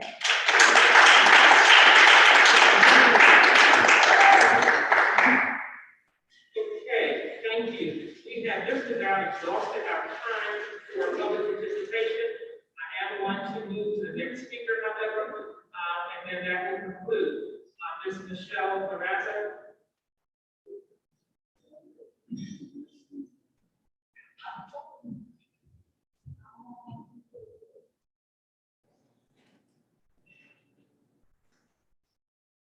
Good evening. The first thing I wanted to say is thank you for addressing the basement water at Wilson. It's a shame I had to bring it here for it to be talked about. I noticed it was missing in your report tonight though. So I will say that once is not enough. And I do hope that you continue to provide us with updates without me having to ask each month, because I will. So please make sure that you continue to follow up on it, because we do want to know about it, because we do teach over the flood. So please let us know what's going on with it. Tonight, I also would like to discuss the learning loss teacher position. Last month, I reminded you that we only have 3 months until September to get a complete, unified, consistent plan together for next school year. And I'm greatly concerned. I have received information from my daughter's school district about what they're doing next year. And as parents were dropping off their computers to our school, many were asking what we're doing next year. And unfortunately, we don't have answers really, because we don't have anything from the district. I know that one of your cornerstones for the plan for next year was the creation of a learning loss teacher. Many experienced teachers were excited to apply for these positions to be able to assist their students. And I know that the number of applicants were large. I know that there were many interviews. There were many people at the job fairs, and there were many interviews that our principals did. Yet, as I looked at the HR recommendations tonight before I came here, I was shocked that not all the positions were filled. And I already knew before Yolanda spoke that 15 of the positions, which is 1/3, remained unfilled. Specifically, several large schools, specifically Grant, Mott, and Wilson, each only have 1 learning loss teacher at this time, which is extremely concerning because each of these schools have at least 500 children. So I cannot see how 1 person is going to help the population at all. Not only is this shocking, but I was further shocked to see that 7 of these teachers chosen for this position were brand new teachers. This concerned me, as these teachers would be working with children across different grade levels and using different curriculum materials in these grade levels. Being a first-year teacher is overwhelming enough becoming familiar with 1 grade level's curriculum, specifically in elementary grades, where not only do you teach 1 subject, you teach all of them.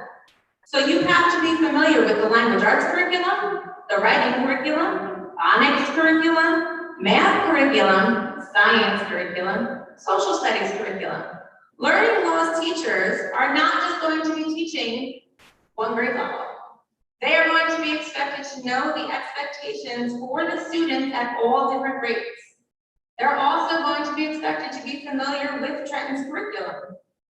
So experienced teachers are not only familiar with the curriculum, but also with the expectations for the different grade levels. And so many teachers were applying for this job that there were enough in every building for people in each building to move into these positions. So they would even know the students in their building.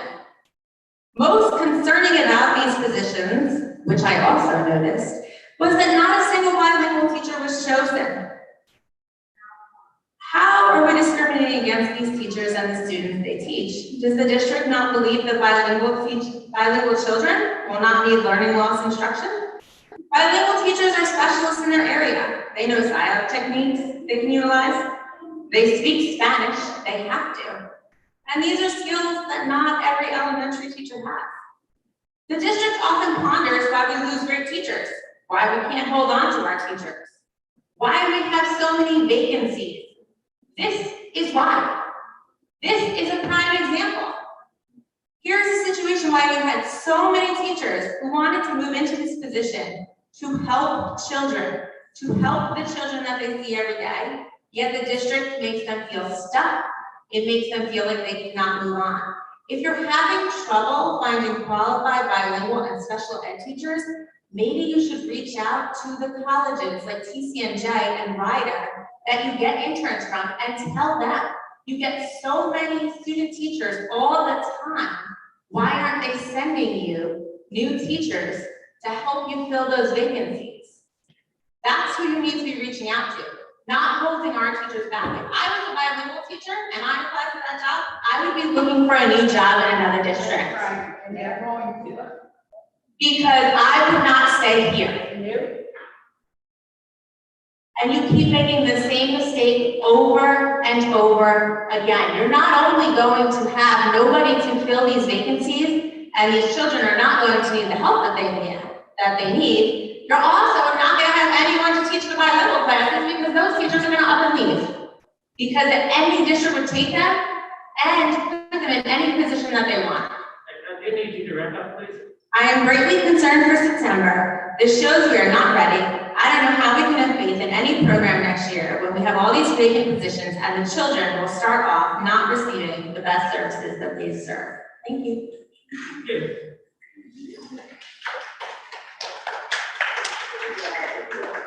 Okay, that concludes the public participation section.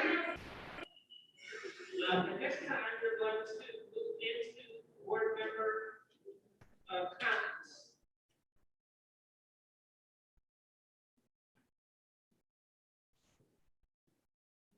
So I have Madam President, just so I need to synthesize my needs, but I need to, one thing that jumped off that page for me is the lack of unanswered emails and communication.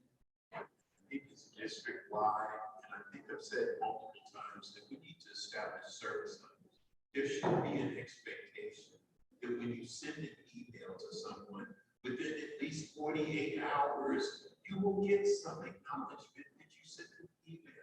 Now, and it's something that needs to happen. It needs to happen for parents, for teachers, and it needs to happen for colleagues because we need to depend on each other. So I don't know how we get there. This is probably the fourth time that I've said that during my time on the board, but we need to establish service levels because then that demonstrates disrespect.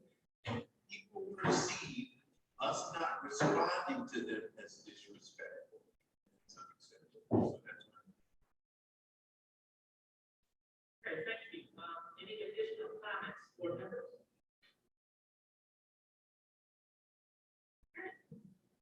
All right, then, at this particular point in time, we're going to move to more discussion and action on the consent agenda. Any comments, thoughts, concerns regarding the consent agenda?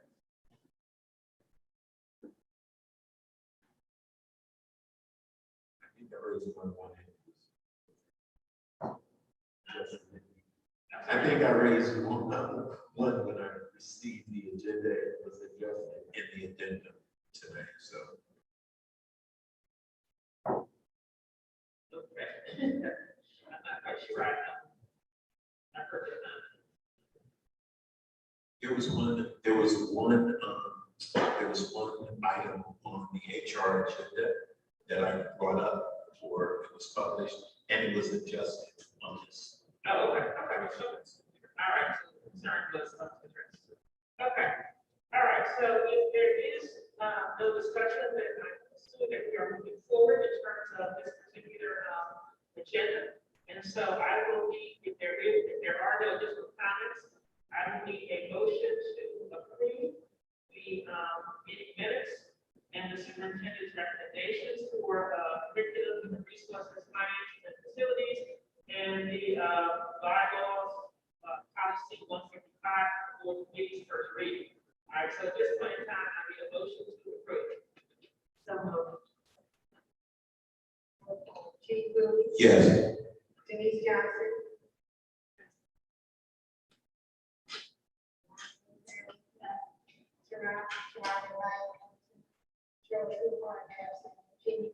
Yes.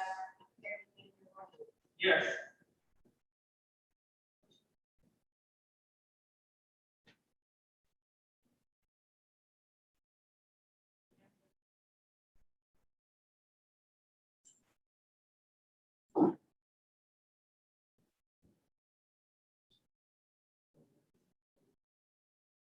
Certain items, require schools. We have 5 rules, we do not choose 5 rules. Certain items, certain superintendent, as like amending the HR agenda,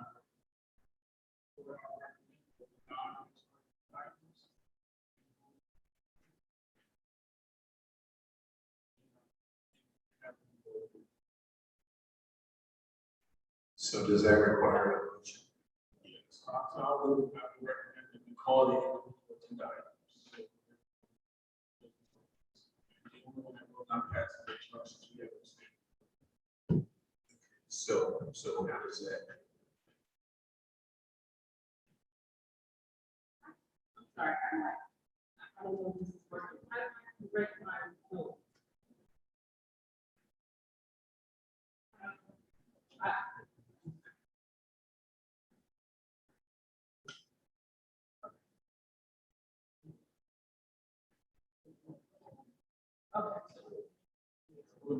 Do another roll.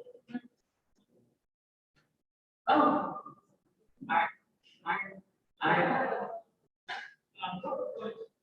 Going to do is, I need another motion, right? So this particular time, I need a motion to approve the total agenda that includes the meeting minutes, the superintendent's recommendations, as well as the bylaws on the first reading, which is 0155.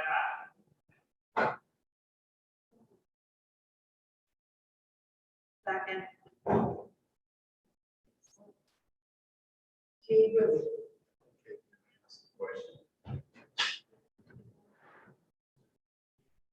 Do we have a question about the? Yeah, I just need to know what that motion you're. So it's going to be the same, they need the entire consent.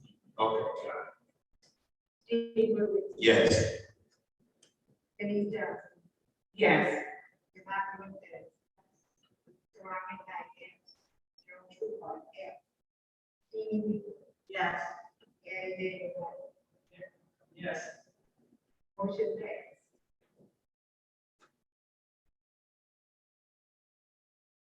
Okay, so now that we have gone through that particular piece, I'm gonna go to old business. All right, in terms of the old business are concerns from the previous board meeting. Here are the previous concerns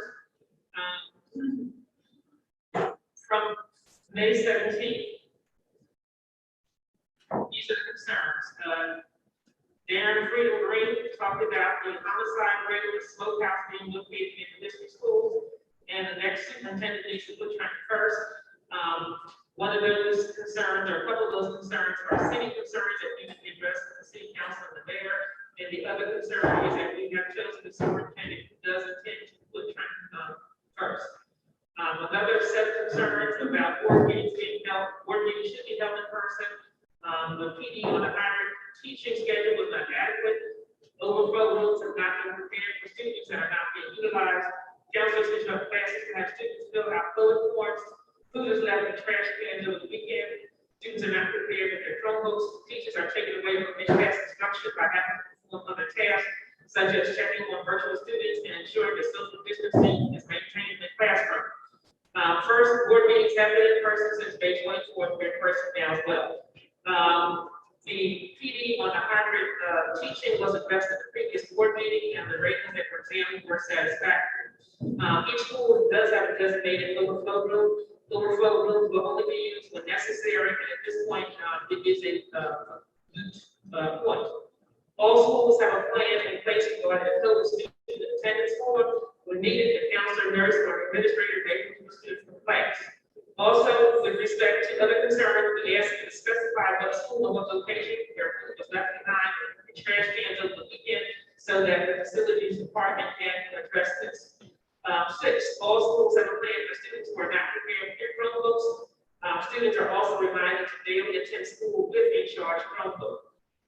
Number 7, teachers are providing synchronous instruction, so instruction should be provided both to in-person students as well as virtual students. There are also very few students attending in person, so social distancing should not be a concern. Next concern, the board does not reflect community demographics. In fact, we know that the mayor is the person that does appoint school board members. Right, so that's a concern for the mayor. Finalists for superintendent search have not been announced. Hybrid challenges, more students are choosing remote learning. Students with IEPs are not receiving services. Board members should visit the school buildings and speak to staff. First of all, the finalists and the selection for superintendent search has been approved, announced, and in fact, we onboarded mid-July. So that is, again, a good point. Students have the right to choose full or full remote or hybrid learning. Schools have the responsibility to provide in-person instruction to students and families who selected that, and provide virtual learning to those who selected that. There has been a shift in our virtual 2-day week instruction model to a 4-day-a-week in-person hybrid SPED model, especially after our parents heard how low our SPED classes were going, as well as teachers and staff recommendations to combine their Monday, Tuesday, and Thursday, Friday SPED groups after determining which students with IEPs were attending in person versus those staying virtual. Special needs students are receiving services in a variety of formats, such as push-in, pull-out, and via Zoom in individualized settings as needed. Students attending hybrid are receiving at least one of their sessions in person. We're able to meet with team of virtual related service providers to continue teletherapy via Zoom. Those are the concerns from 517. These are the concerns from 524. One of the concerns, there was no work stoppage by teachers because they taught remotely. Doctor and teachers' pay was unfair. A burdensome requirement of the assessment calendar for kindergarten. The work stoppage issue was addressed at a previous board meeting.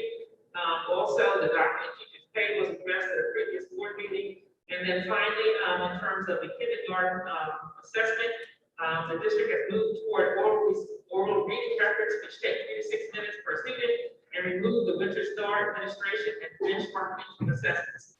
As far as SGO assessments, we recommend that teachers use district assessments for SGO. The teachers have a choice to decide whatever they want to use.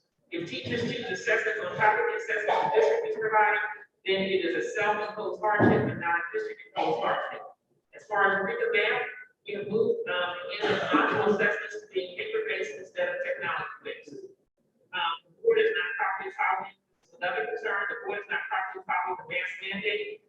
Water in the basement at Wilson School, scoring metric on the PD evaluation for hybrid instruction was too lenient. No consistency across schools with delivering hybrid instruction and reopening plan. In response, all board members are properly following the mask mandate. This was addressed, the water in the basement was addressed at the previous meeting by Mr. Mosley. And number 3, the score metric used is the same for all PD. And the districts indicated it would be more than happy to sit down with all of our partners to develop a report that is more meaningful to all. In terms of consistency, we talked about the response was more specifics are needed, as there is certainly room for individual interpretation. So more specifics about location and struggles are needed in terms of what specifically is inconsistent. Board is complacent regarding concerns brought to their attention. Responses are inadequate and untrue. Board should practice due diligence in responding to concerns. Deceptive practices are used to limit public participation. The board has not responded to their past questions asking who was in charge of human resources prior to the current executive director being hired. Leadership team members attempting to cut the salary of TJ Regional Chair as retaliation for speaking out issues and concerns. First, all board concerns and responses are 100% accurate and provided by the appropriate department.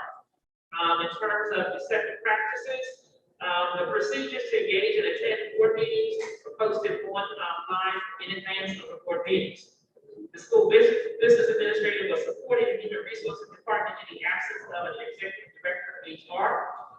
Number 4 is an inaccurate statement pursuant to the state auditor's responsibilities set forth in the Comprehensive Education Improvement Financial Act, Title 18A, 7F, 6D of the New Jersey statutes.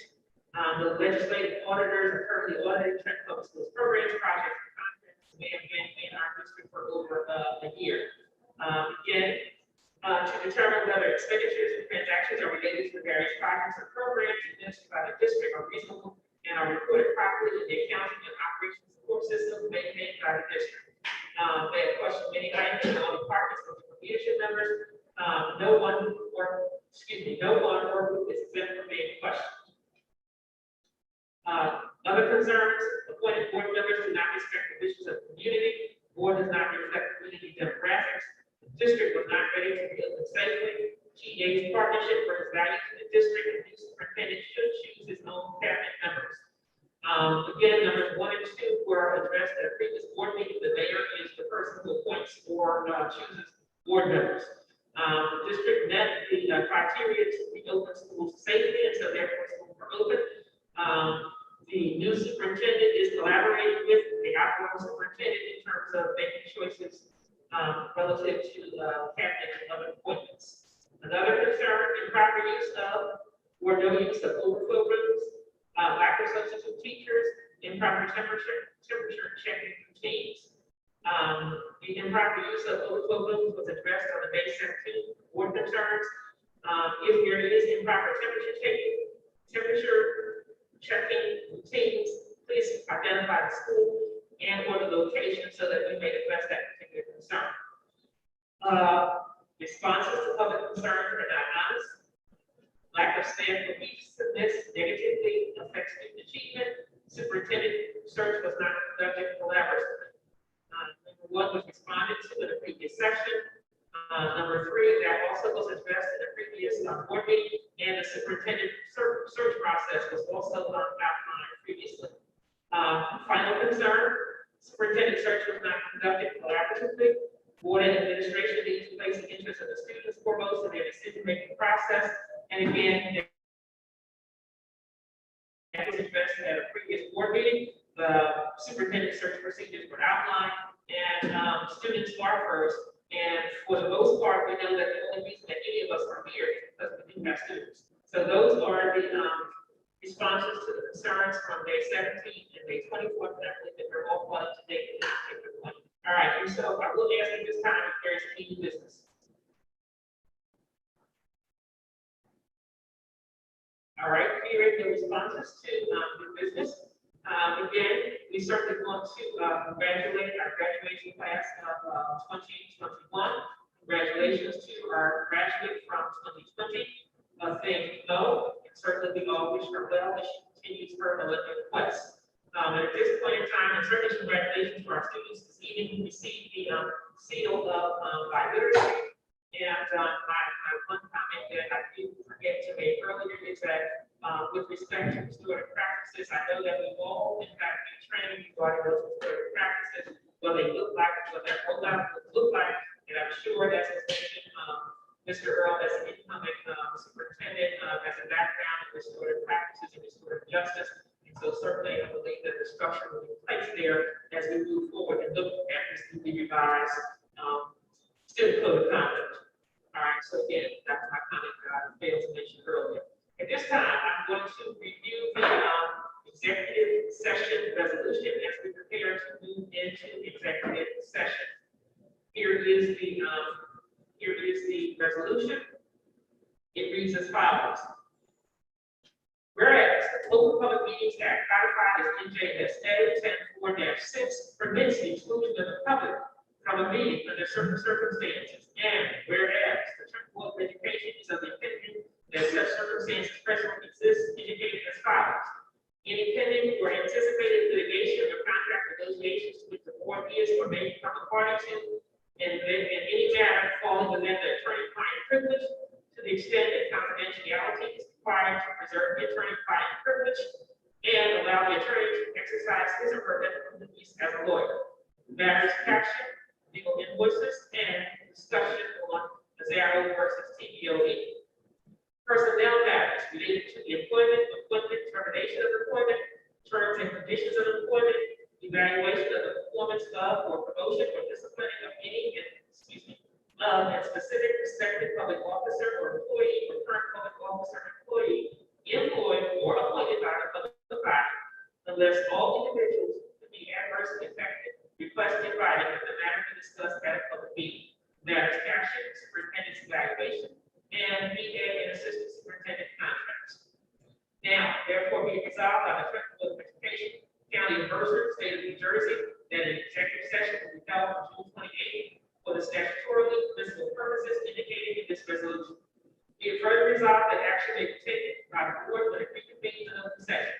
Be it finally resolved that the minutes of the executive session with regard to the above subject matter shall be disclosed to the public at a later date, and to the extent that the same is not prejudicial to the interest of the parties involved, no longer adverse to the public interest, or does not endanger any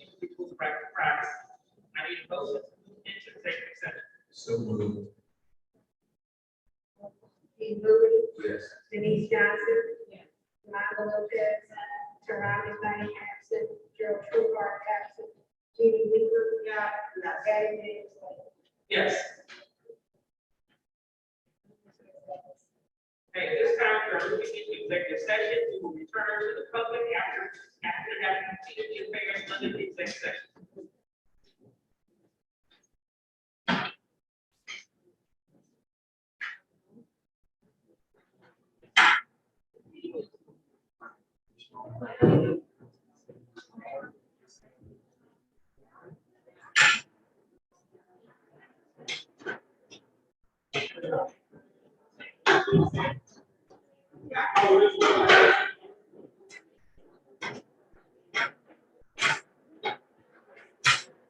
Yeah.